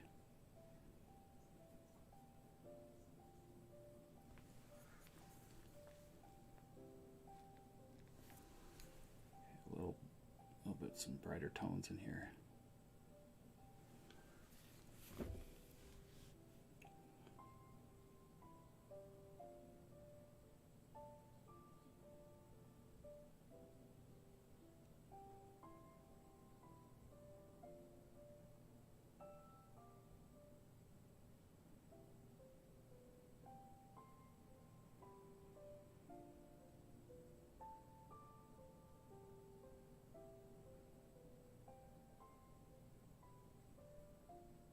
So this stuff doesn't exactly have to look like pine trees in order for you to feel like that's what they are. So just working on the indications of trying to get the shapes right, but if they don't turn out right, that's fine.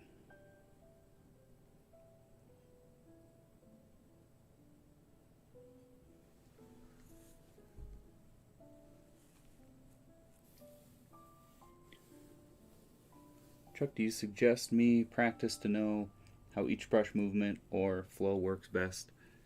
Yeah, and I think that comes with time on what, really works best for you. But I will say that if you're ever struggling with a brush, it might just be the brush that is not working for you. But I think for me, over time, I just kind of figured out what works for different things and different aspects in a painting, and with time eventually you just kind of know right off the bat what brush you're going to want before even getting into something or getting after a certain feature.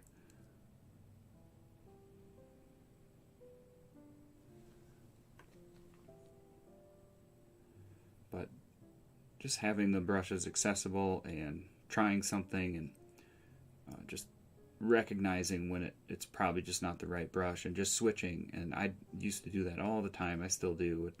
It's something I just don't feel right about, I just immediately switch to a different brush and see what that does for me. And so a lot of times I'll switch back and forth different brushes and just try to figure out if I can identify something that I like.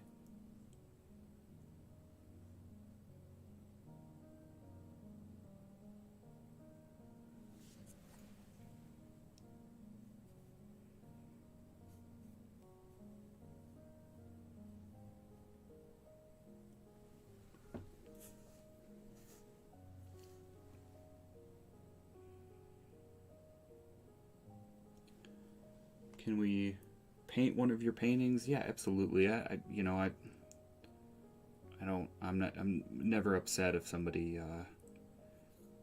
likes to try a painting that I've done. It's a humbling experience for me, and take it as a compliment and I really don't believe it takes away from my work, and sometimes in order for us to learn, it's helpful to study how other people do it, to enable yourself to, discover your own voice.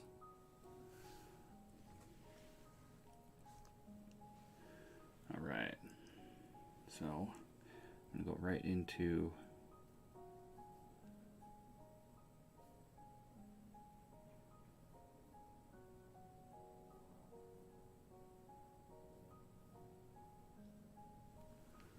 some of these trees over here.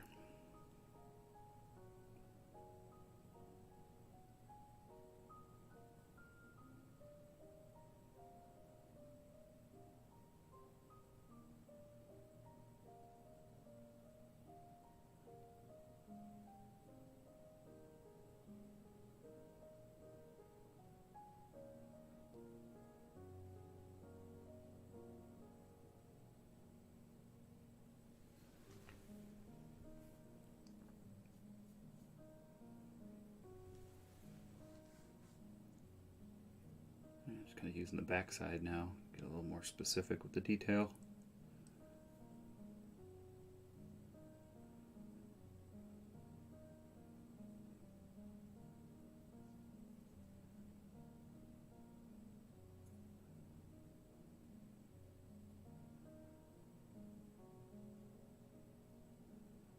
And just kind of rotating as I go, just patting it on, just trying to create random detail.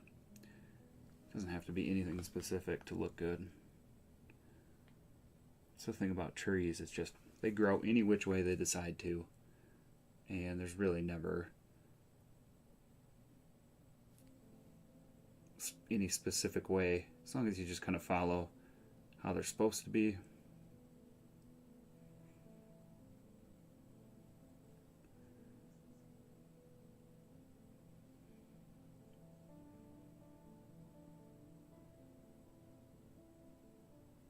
Kind of follow how they're supposed to be on a general sense. The rest can just kind of come together.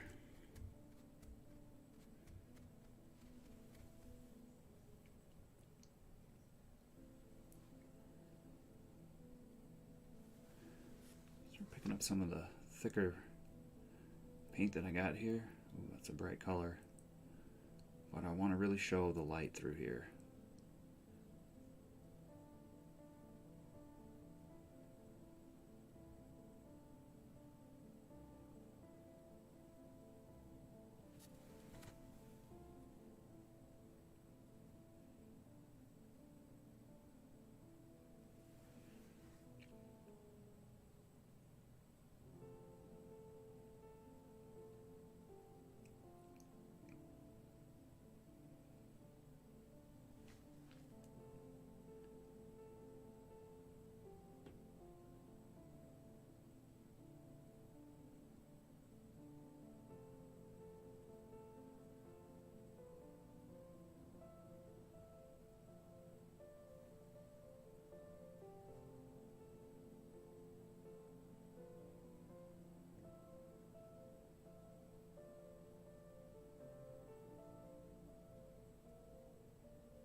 Just randomly trying to get different shapes.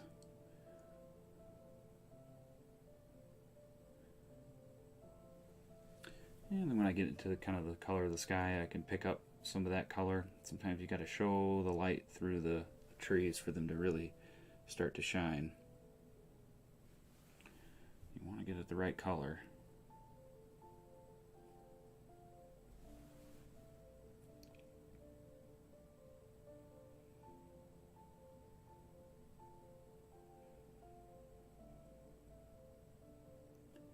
And because I keep the paint fairly thin as I go and build into thicker paint on the brush as I move forward, it just it layers over the top fairly easily. It should.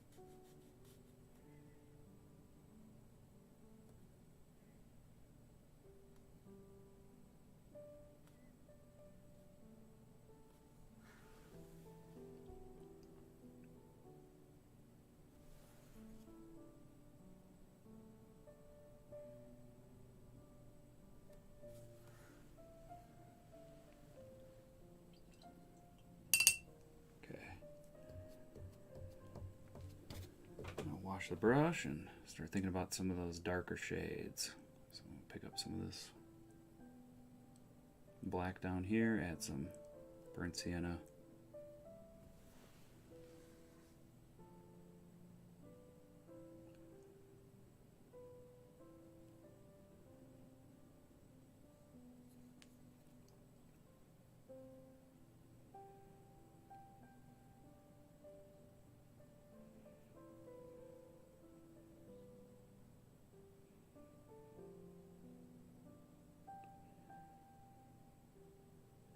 It can be difficult to get all the textures to feel like they're right, but I just kind of keep working through it and just don't let the brush stop moving is kind of my trick.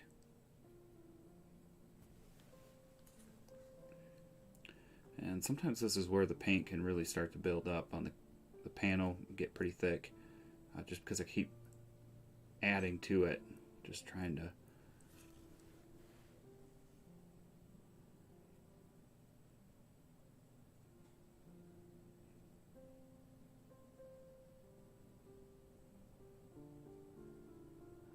keep inching my way towards something I like, something I'm happy with.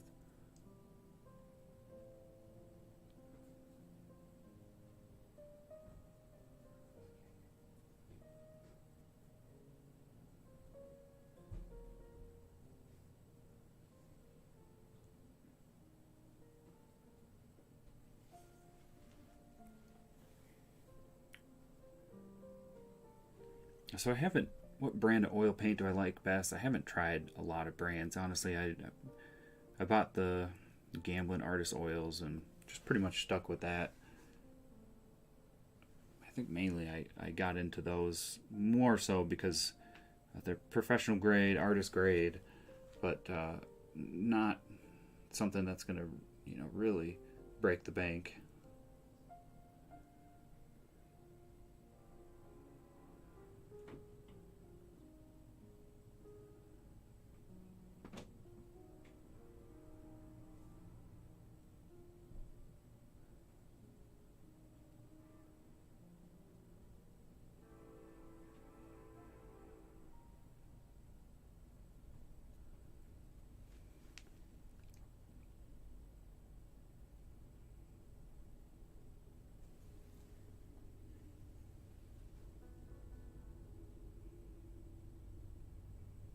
I think there's probably a lot of good brands out there, though.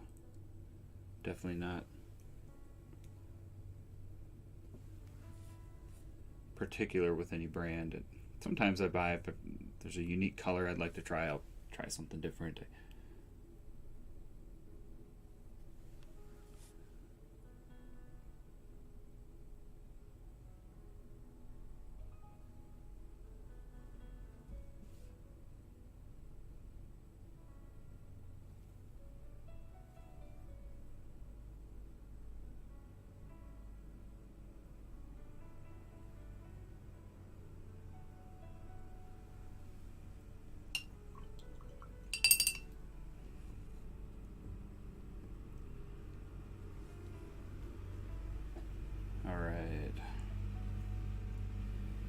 Continue with that dark color here. Just picking up, it's kind of got a green hue, but some of these dark colors I want it to not be so green, so I'm picking up some burnt sienna to pull that in the other direction.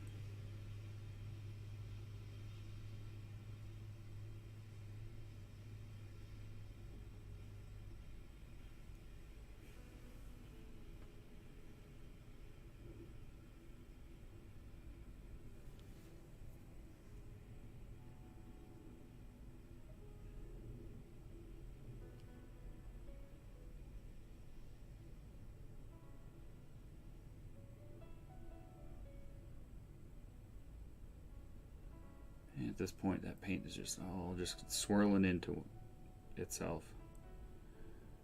And sometimes the tip of this brush just kind of becomes fun to just play with it, manipulate it, just try to get those textures.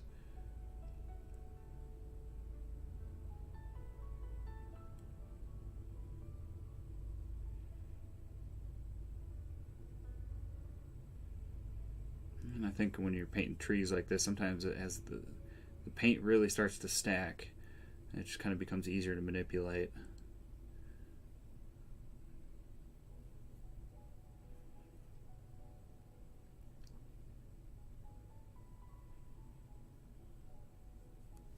Okay. Continue with some of that burnt sienna, add it in, and start thinking about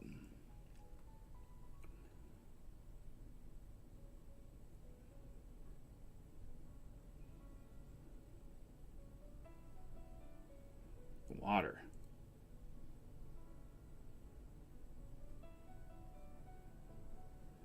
Some of the reflections in the water.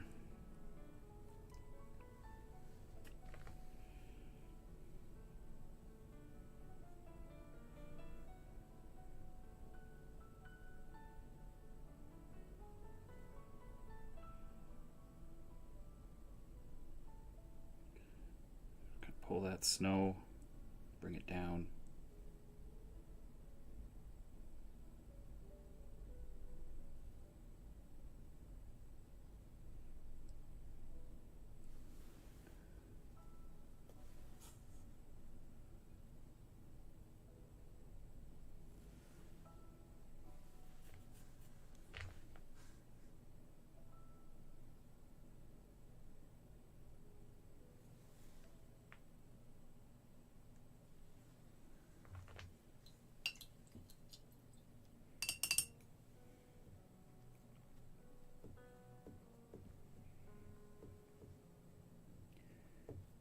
I'd love to see lighting effects. If you painted a pine tree with multiple different lighting conditions to show how to achieve them, backlit, whatever. I struggle with that.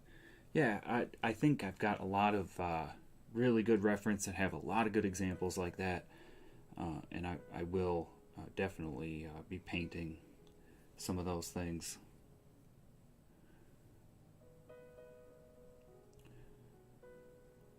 This series, these oil painting demonstrations, I'm going to be using the photos that I've shared with all the members. I think there's hundreds and hundreds of these that I've taken. A lot from the backcountry. So many good examples of kind of things right in line of what you're speaking of. And so I'm going to get into a lot of those. Okay, so now I'm just getting some thick, warm white and just as you work at this, things kind of will blend together and you'll lose some of the punch to some of these colors, and that's where I'll go back, potentially at a later time, a little bit of what I'm doing right now.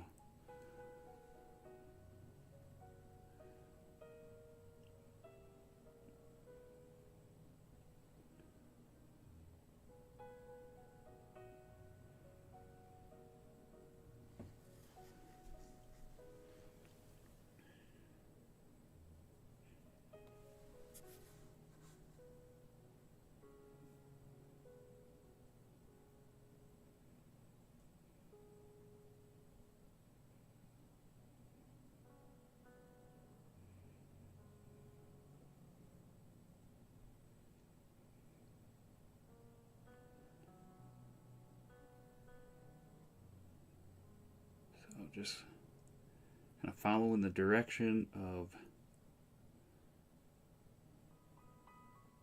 the reflection, just kind of pulling down into the water, and the shapes of the trees here.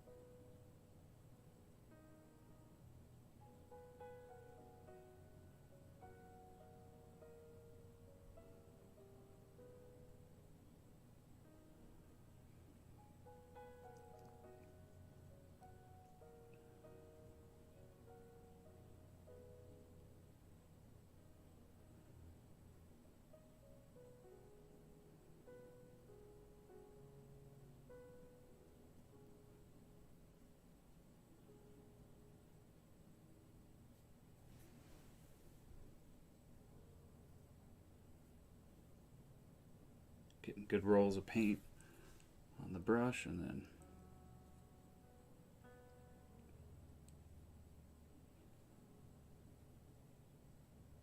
kind of patting it on there.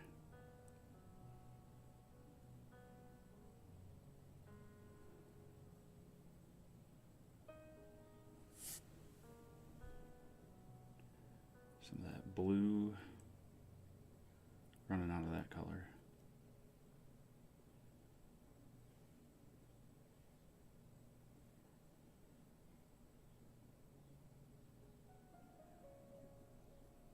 Something like that.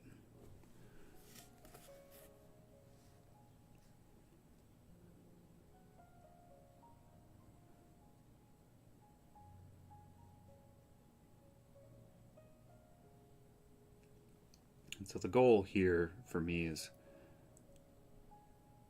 to not try and get the reflection to be exact. So I kind of keep it ripply. That's kind of how the photo was too, but more than anything, I just want things to be on a general level, kind of in the same place below where the things where they should be, below the correct objects, and try to just get it aligned well, because if you can line it up well, then the rest of it sort of starts to make sense automatically.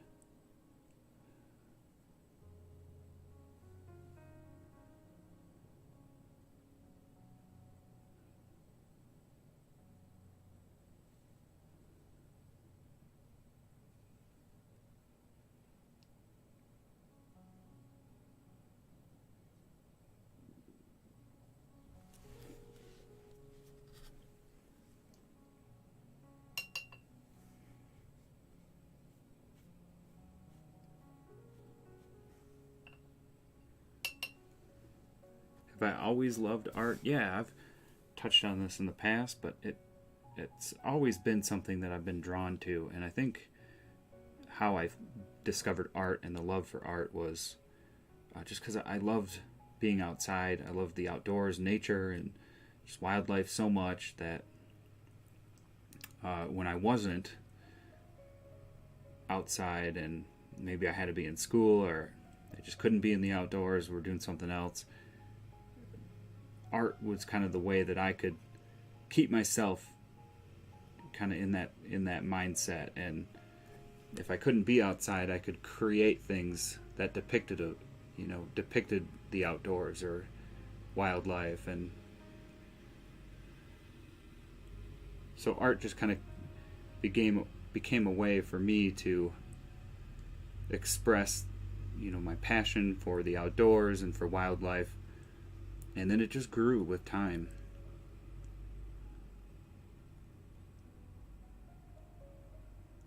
And that was ever since I can remember. It just became a way of how I could express my passion for what I loved in life. And eventually it just kind of sticks.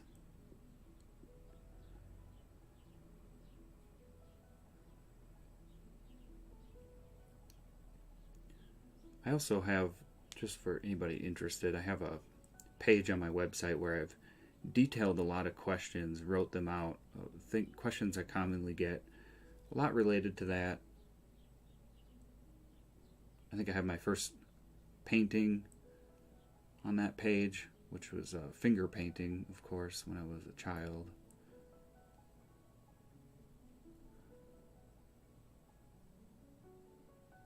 Which my mother still has framed in her living room, kind of the centerpiece.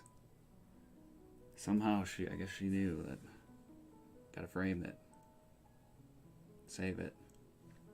My mom was so good about that, just saving all the things that I created over the years. So cool to look back on some of them.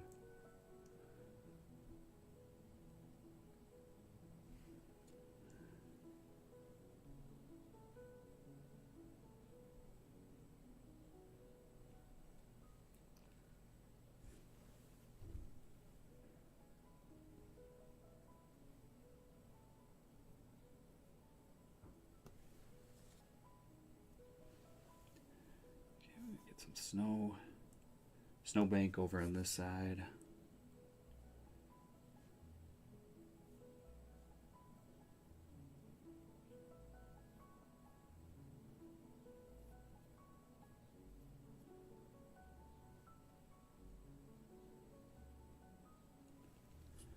And then a little bit of that blue color into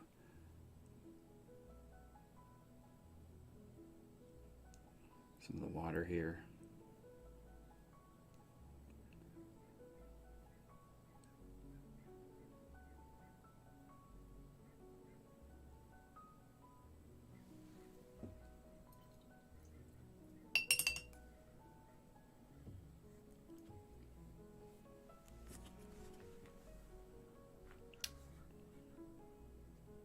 Yeah, my pleasure, Sheila. Thank you. I'm glad everybody is enjoying this. Thanks for tuning in. Thanks for all the likes on the video. That helps.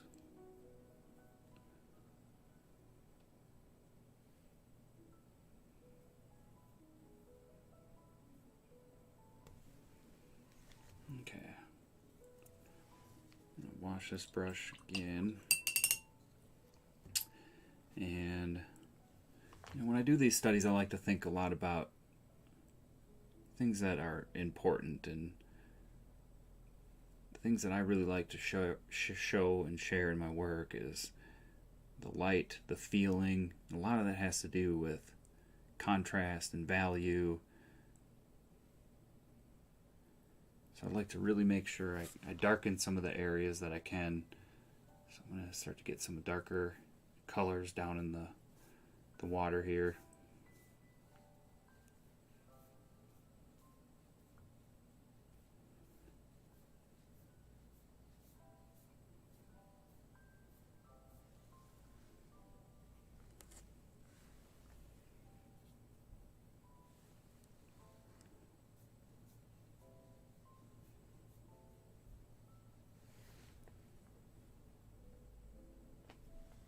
I think that really starts to bring your focus. It just gets the feeling right.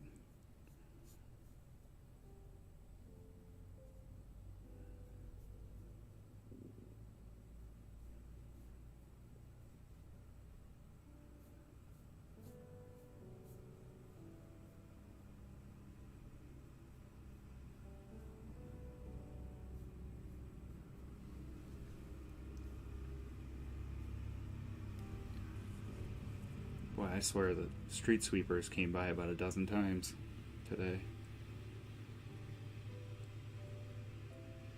It's a loud noise.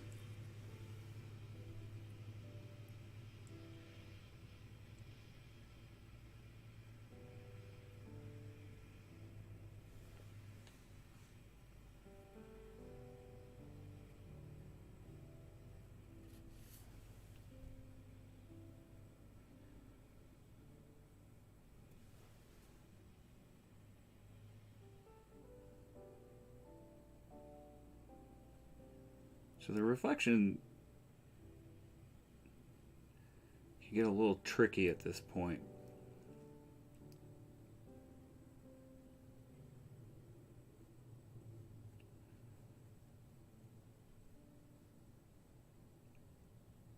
Because it's a hard thing to get it to look, or to get it to feel right. It doesn't have to be right, it just needs to feel right, but sometimes that's easier said than done.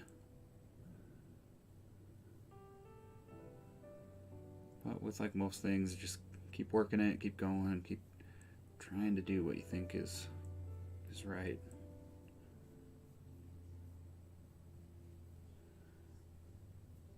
Just let the colors blend together.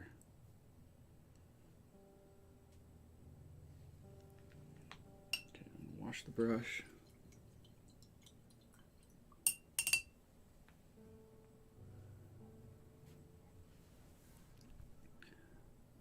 Pick up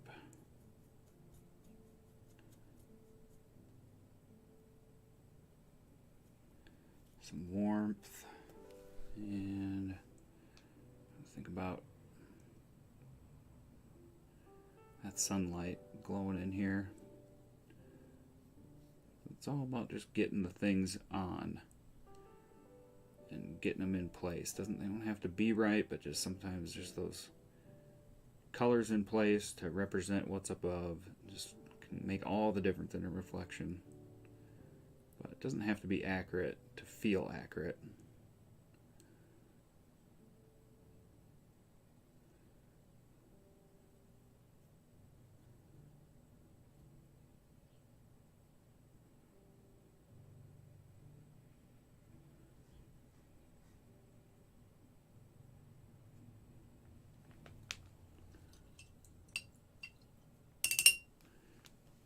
Just keep rinsing my brush off. I just don't want to continue mixing those colors throughout. I'm going to start fresh as I keep switching it up. And I'm thinking about some of the mountains in the reflection.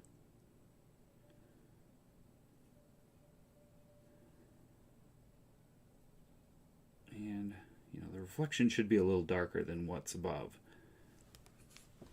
Water just kind of absorbs some of that light.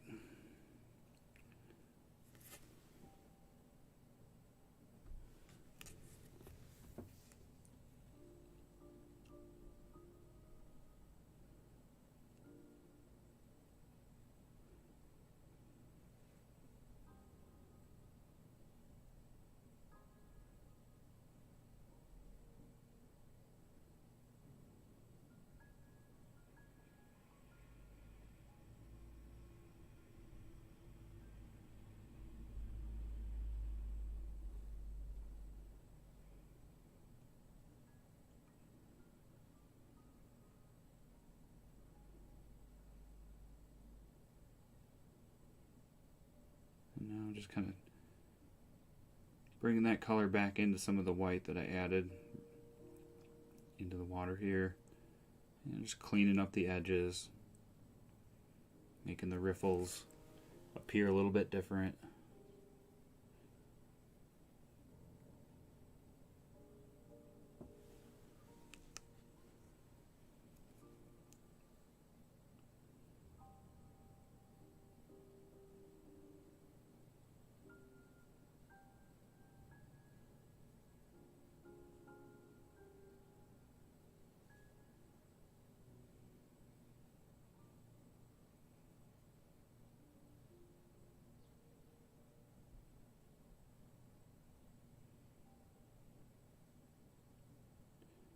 And even though reflections can kind of be difficult, it should also be a relaxing part,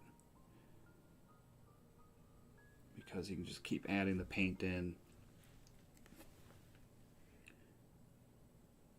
and just keep adding more to the mix if something doesn't look right.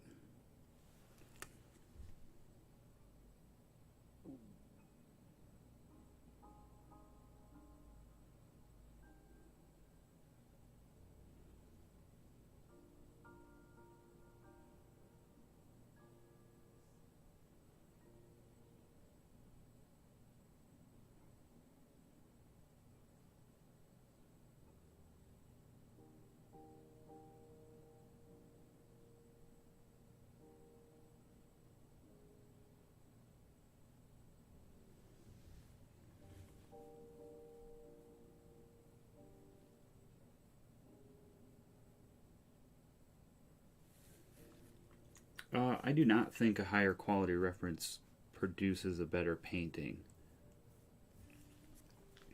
I can help, but sometimes I like to use reference that might be fuzzy. Usually the quality isn't the best. Just in general, when it comes to the photography the photos I take, I'm never really paying attention to the proper settings on the camera. I just want to capture it. So sometimes the low quality photos can sometimes produce better paintings, in a sense, just because it allows you to focus on what's important rather than the details of the photo. But it can go back and forth. It depends what you're working on. A wildlife subject, sometimes it is helpful to have good quality photo.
What are we at on time? 2 hours, 20 minutes? Not bad.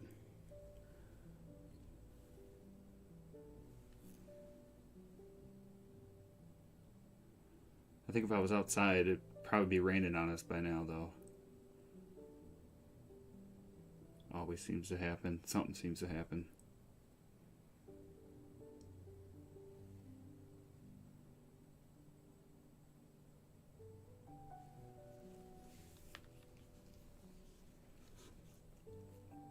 Alright. Go back to the trees here in the reflection.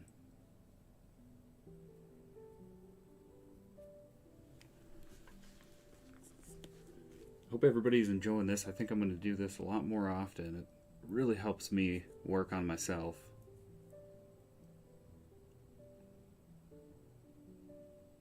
I love completing a painting too, even if it's just more of a study like this. It's really helpful to get something done in the day. Feel like you finish something. It can really help you progress. So expect a lot more.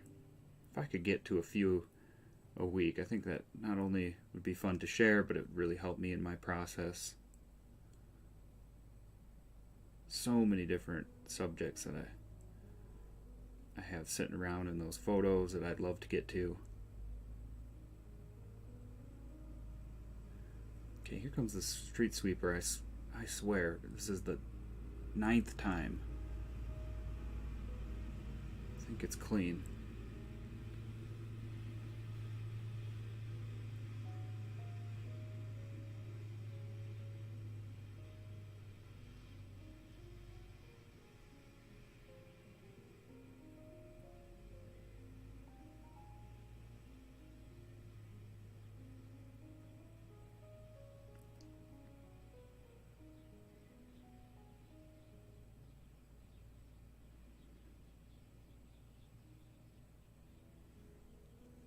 Alright. Pick up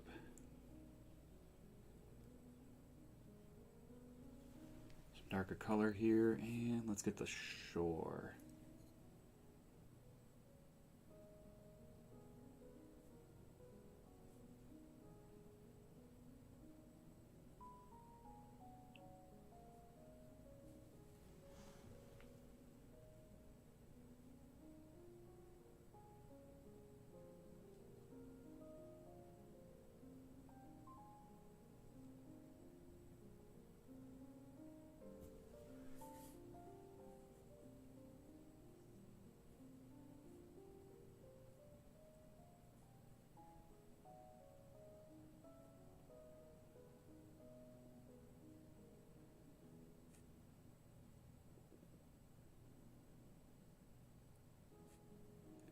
So on to the area here that I kind of wanted to make you feel like you're looking into the water.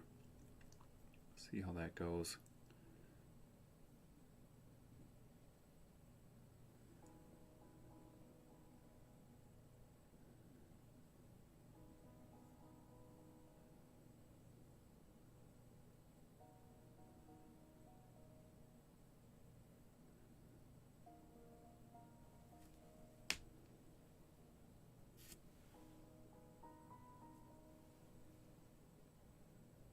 This brown color now.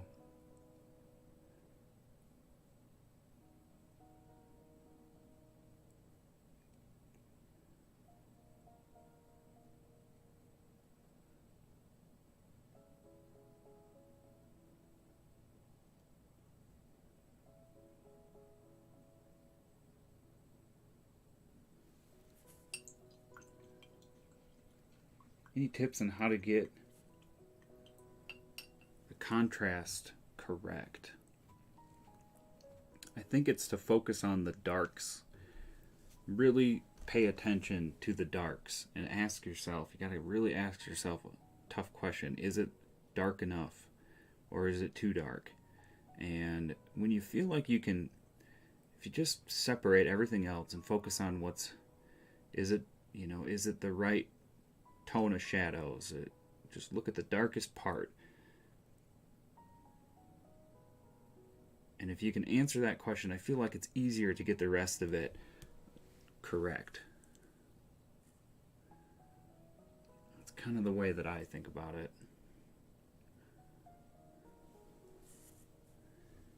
Will I be entering the duck stamp competition this year? It depends. I don't know. I need to get out in the marsh and get some photos if I do. And it's coming up.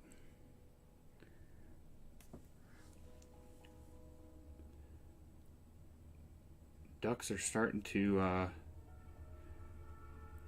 pair up. We've seen a lot of that in the air.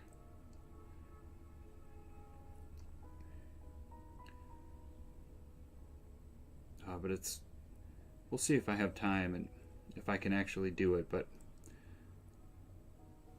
gotta get the reference of the ducks in order for that to happen. So we'll see.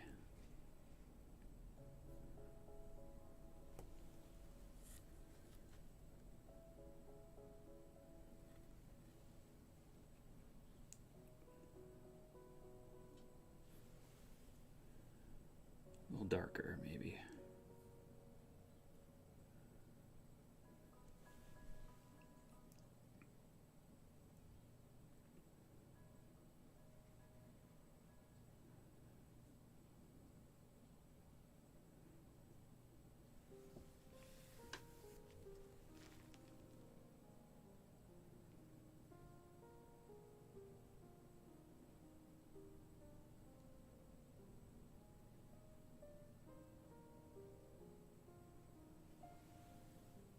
And pick up some of that peachy color, mix it in with the white.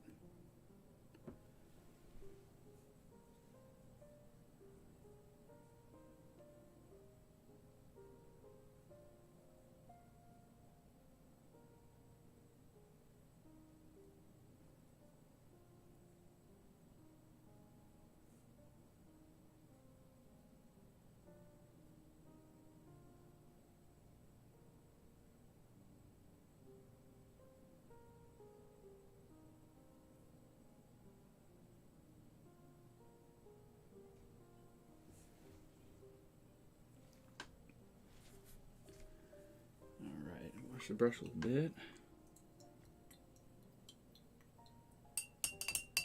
Oh, do I have to provide proof of reference for the stamp contest? I don't think so, but they definitely will disqualify if they figure out you've used reference from somewhere published, whether that's online, anything like that.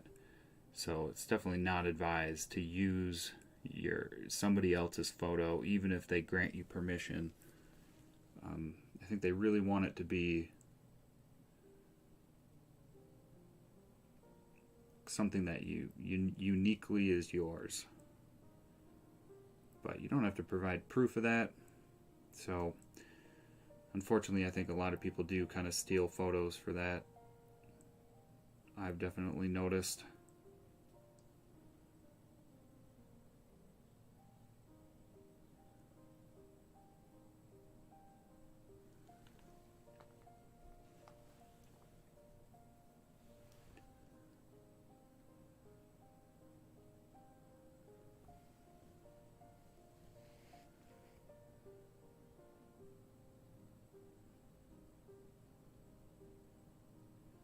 A lot of those stamp contests can be frustrating. Definitely frustrated me over the years. And I remember entering one state competition, and I think I placed second or something like that, second or third. And the one that won, you could actually find the image on Google of the bird, and it just makes no sense. And you bring it to the organizer's attention, and it's kind of hard to do anything about it once they already make it the winning design. So it's gotten to be an interesting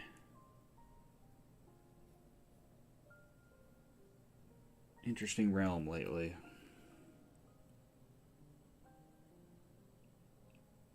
But a lot of the artists are very good, legitimate entries. It's a tough competition. And what's really funny about the duck stamp contest, if you remember the movie Fargo, and in that movie, of course, the husband is a duck stamp painter, and he's cussing out the Hauptman brothers. And I believe he's like, oh, the damn Hauptmans are entering this year. And what's funny about that is they've won the last 2 years. Last year and the year before, or whatever, but they're still, see, it's funny that it's still the exact same way. If they enter, probably not going to win, because they usually do.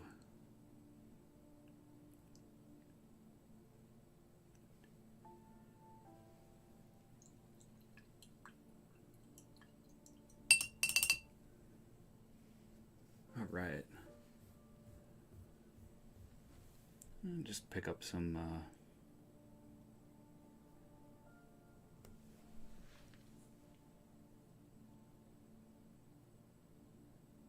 of the rock color again. And now we're just kind of into the fine tuning. Some of this is, not necessarily needed. And some of this I'll probably get into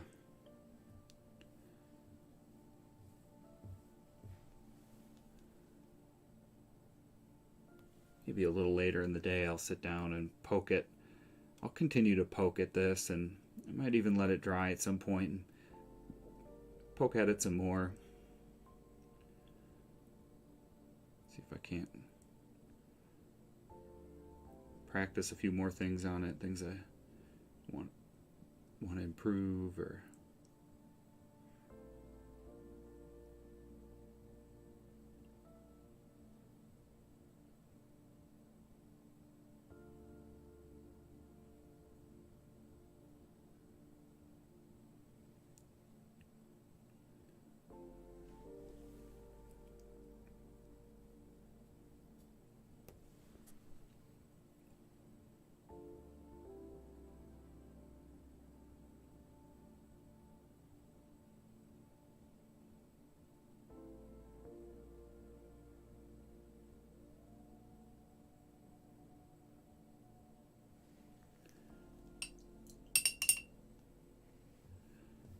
take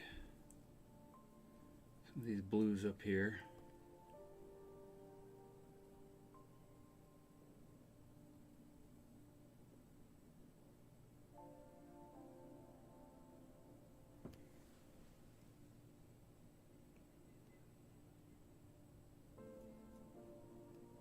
And got some dead brush along the shore that I'm trying to depict here.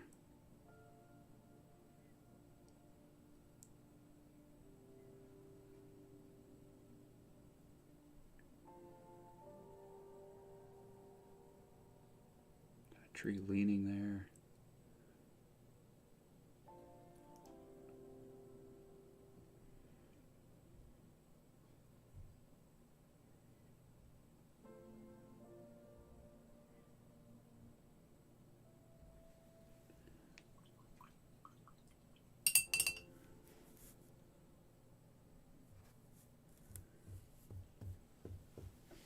The oils are not super fast drying.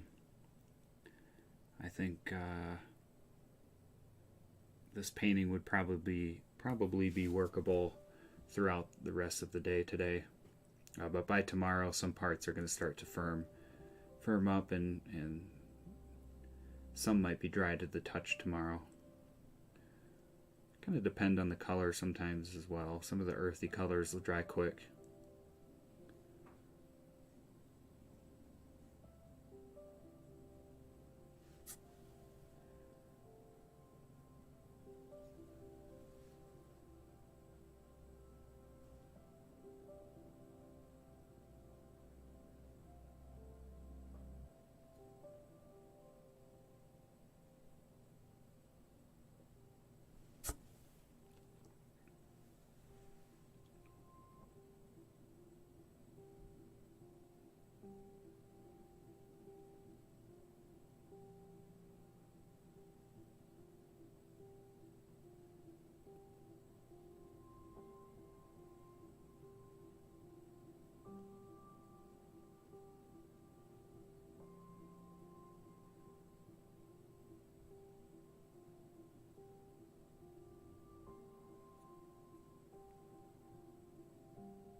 Some of these dark areas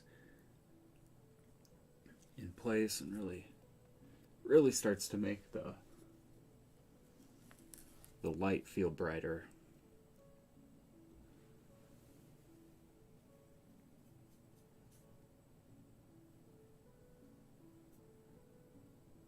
I'll pick up some of the tree color again.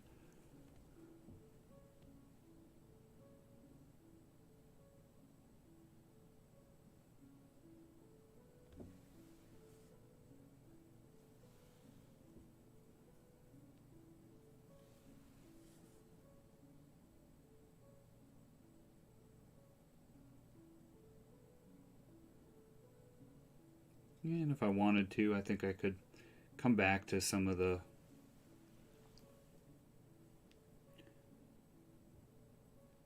reflection.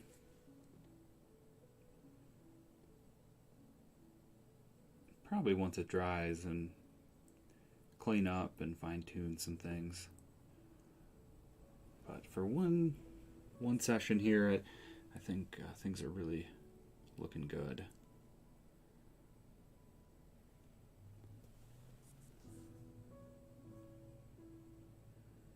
Some definition, some of the snow over here.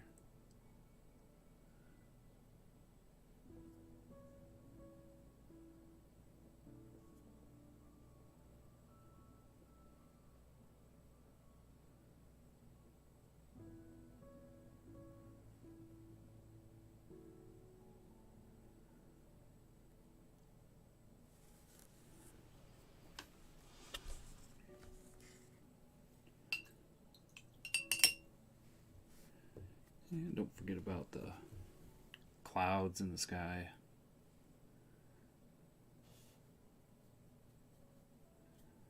So again, I want to be on the red side, because that'll mix and look kind of green. So this kind of keeps it in the right direction.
Why so much time? Bob Ross, 25 minutes and it's done. Well, he's a legend.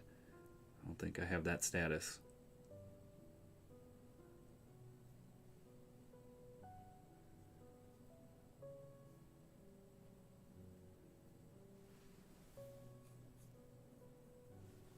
That's level 100. I don't think I'm at that quite at that level.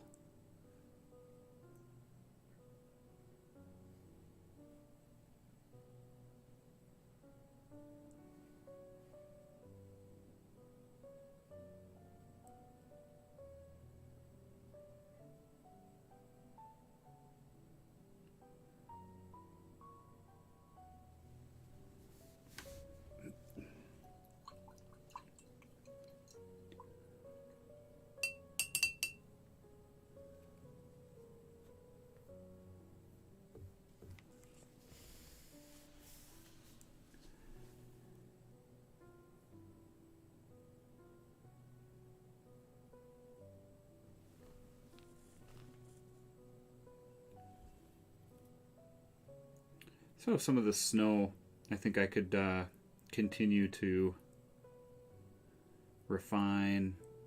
And again, these reflections are tough because I don't want them to look precisely like the mountain up above. And so a lot of it's more of a impressionist look into the reflection, but I definitely want it to be nice and smooth and accurate. And so this is something I feel like I could work on for a long time, is just slowly blending out and shaping the ripples in the water.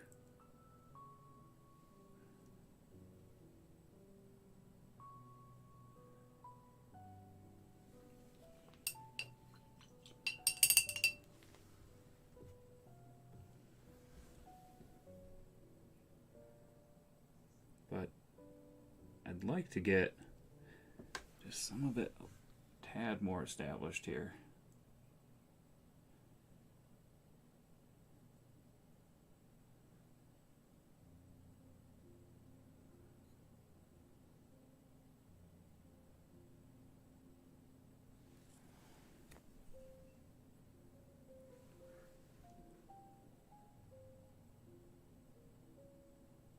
Some of these rocks in the middle need to be there, need to be present to get it to feel like it's reflecting what's above.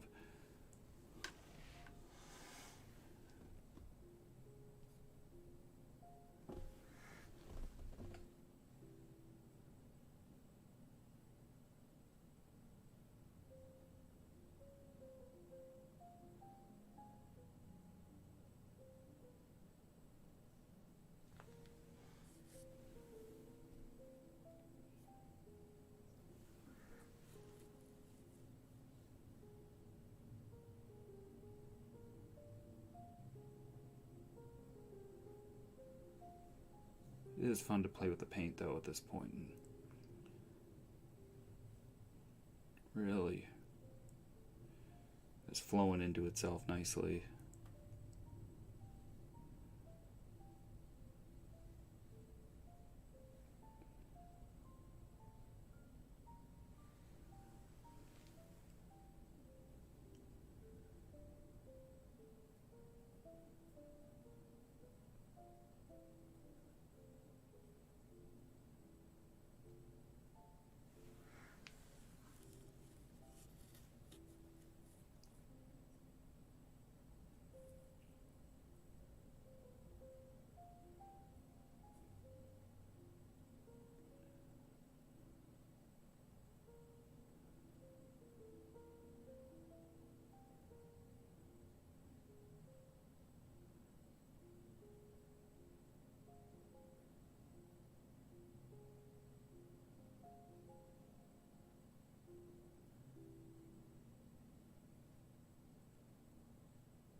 white to the side here.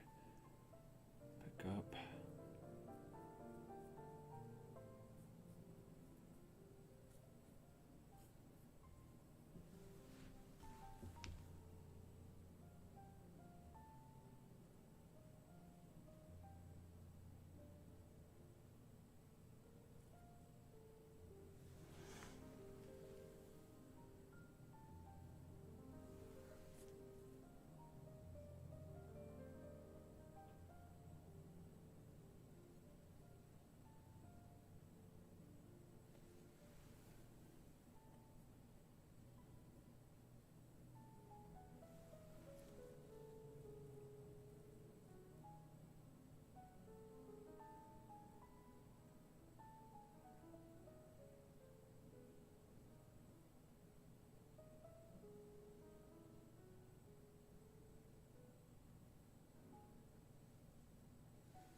Looking good. I feel like at this point I could just work at this all day. But at some point, I'll walk away from this, take a step back.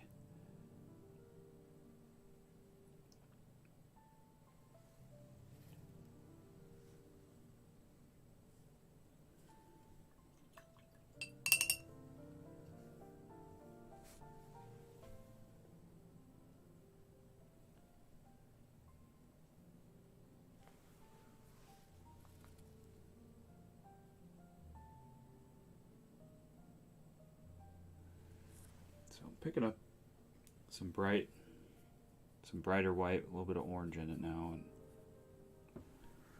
I'm just getting some highlights in the snow up top. Lots of things that I think could be added and enhanced. Really just depends how much you want to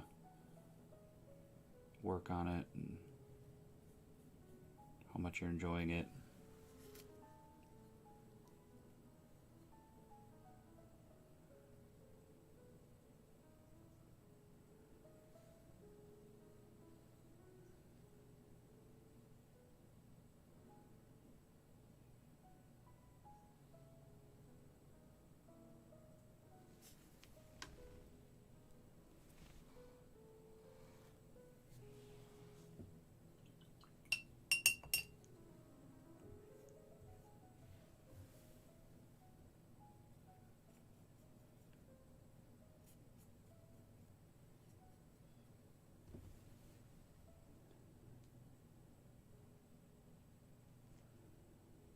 Get some of the details and the reflection over here.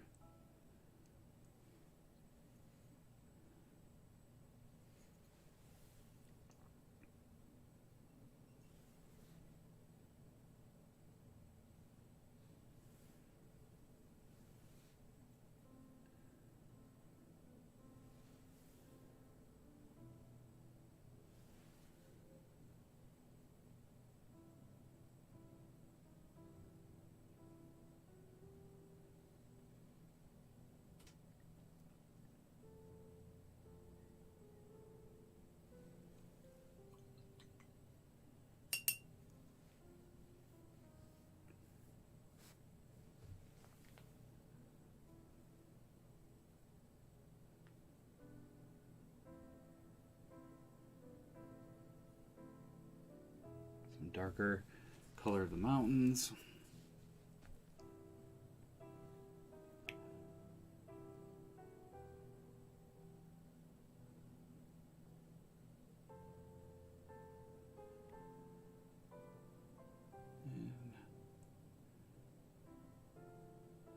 Start cleaning up some of that. A lot of it can just be continue to work on and just trying to clean up little bits at a time.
And some of this reddish color.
Really is looking nice. I'm not sure how much more I'm wanting to do at this time.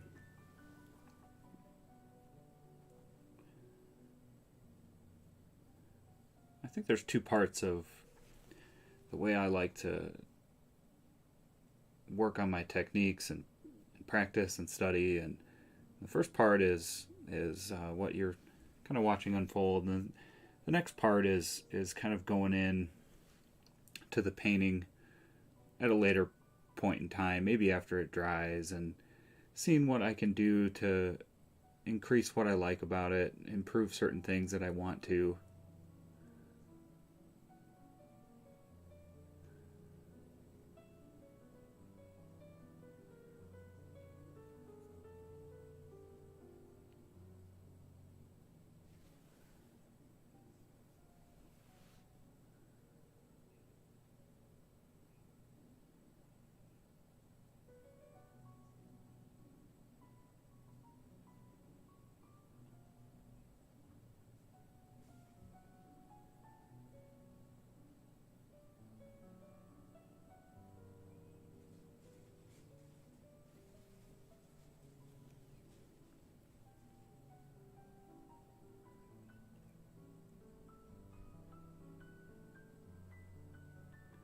But I hope you've enjoyed this process. I think I'm getting really close now to just wanting to set it aside.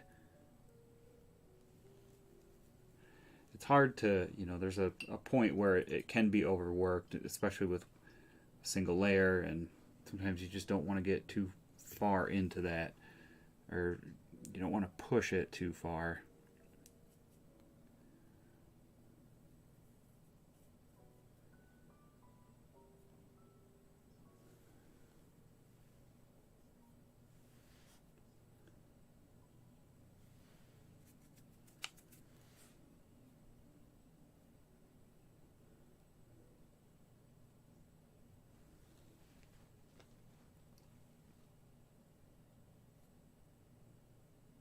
Yeah, I'm definitely nearing that with this one.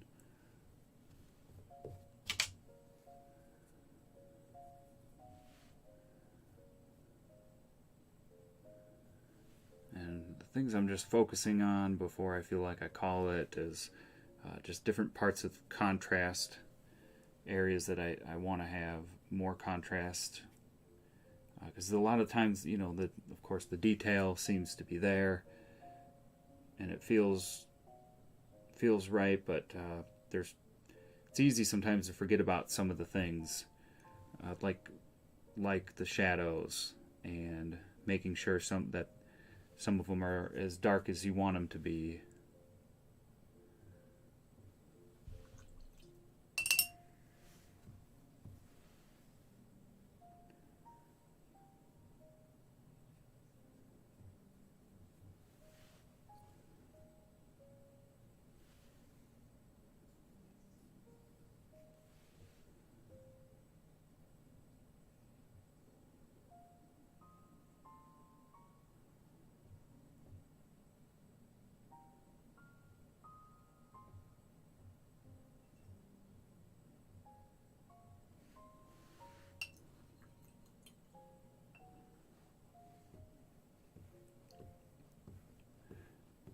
And some of the things that I might want to touch on at a later stage is some of the reflections of the trees and some of the snow in between here.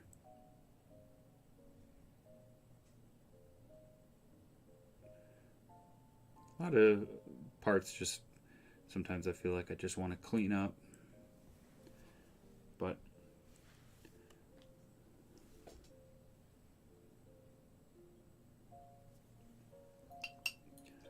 just on that note of contrast, just as I look at the mountains, maybe I want just a couple places that I feel like I can get away with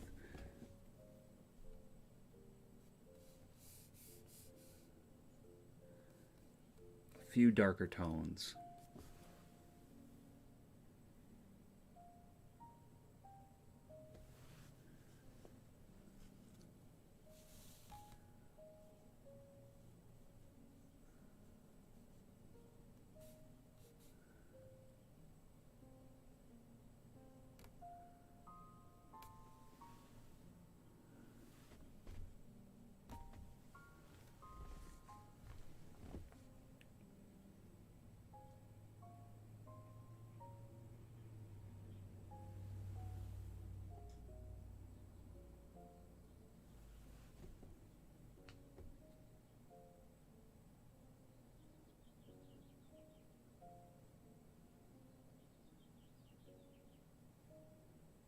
Not necessarily more detail, just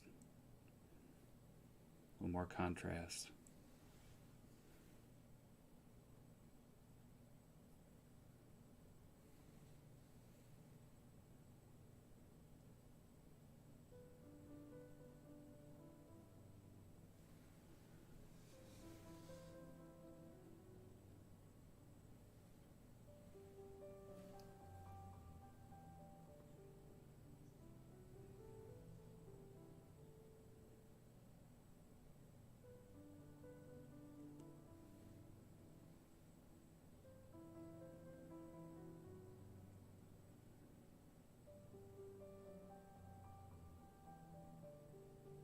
And sometimes just taking away detail. That snow can just kind of be so easy to get rid of some of that white.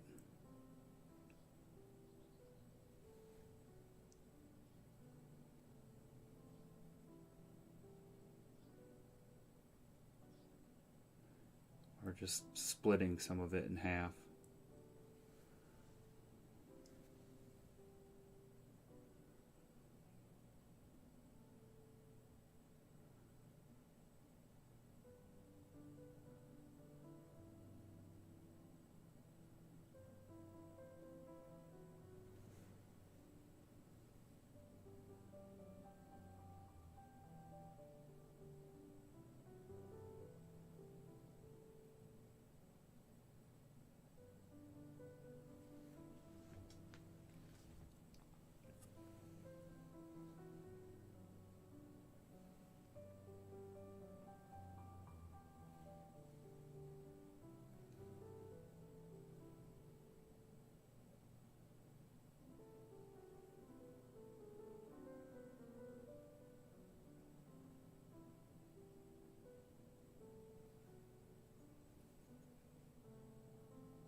the only other thing is just I still feel like the reflection just needs a little work. Just not that it's bad, just sometimes just needs to be cleaned up, as I say. Just a few things worked on.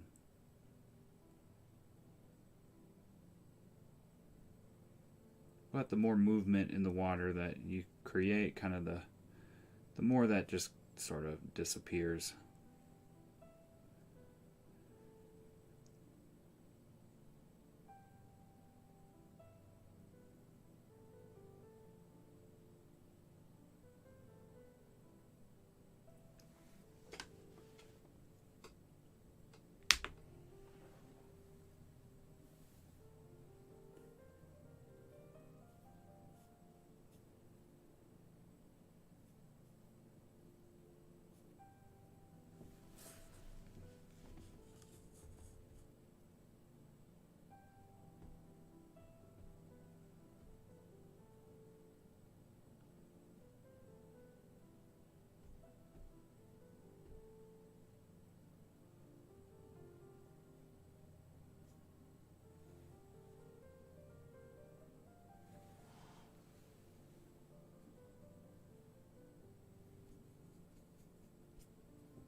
Right there.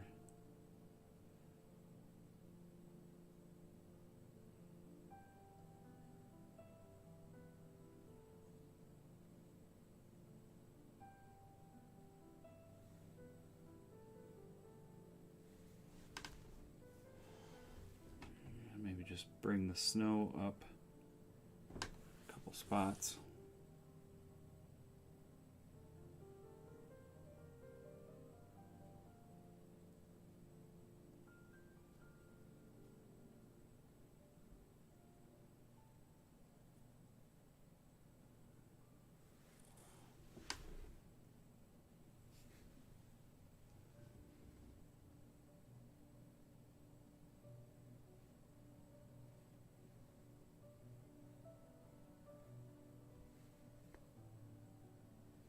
And I think I'm gonna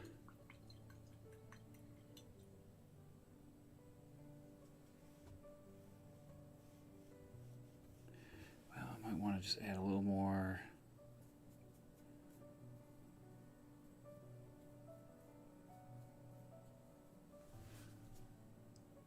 yellow. Really want the light to feel like it's glowing into the water here.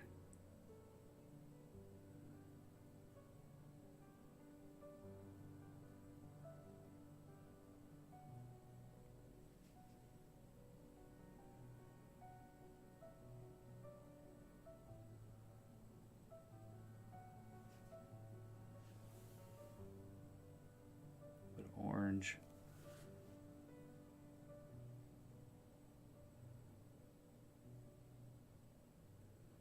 Again, I want to have the feeling like you're peering through the water. It's a difficult thing, though.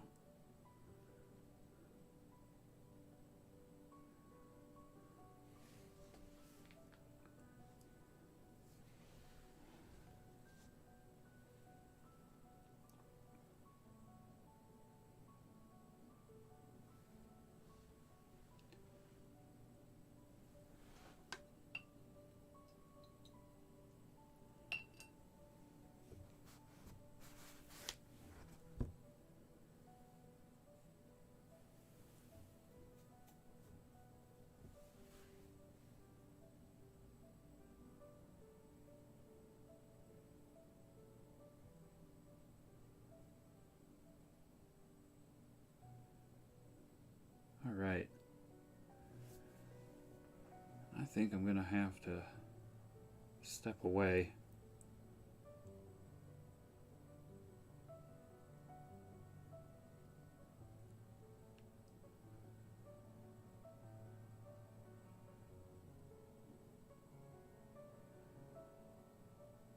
And if there's anything that I want to come back to, I'll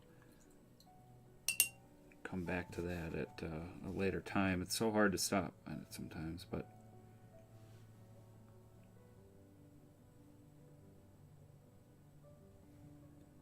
I think we're just about there.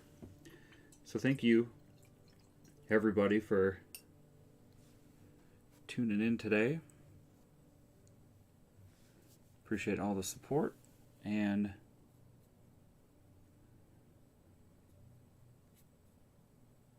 I'll be doing more of these just like this. Pick out more reference photos from the photos that I've taken myself and shared with the channel membership. So if that interests you, you want to see the color mixing and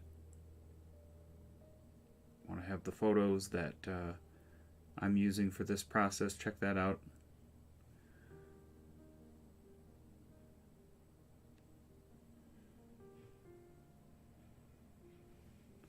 But for right now,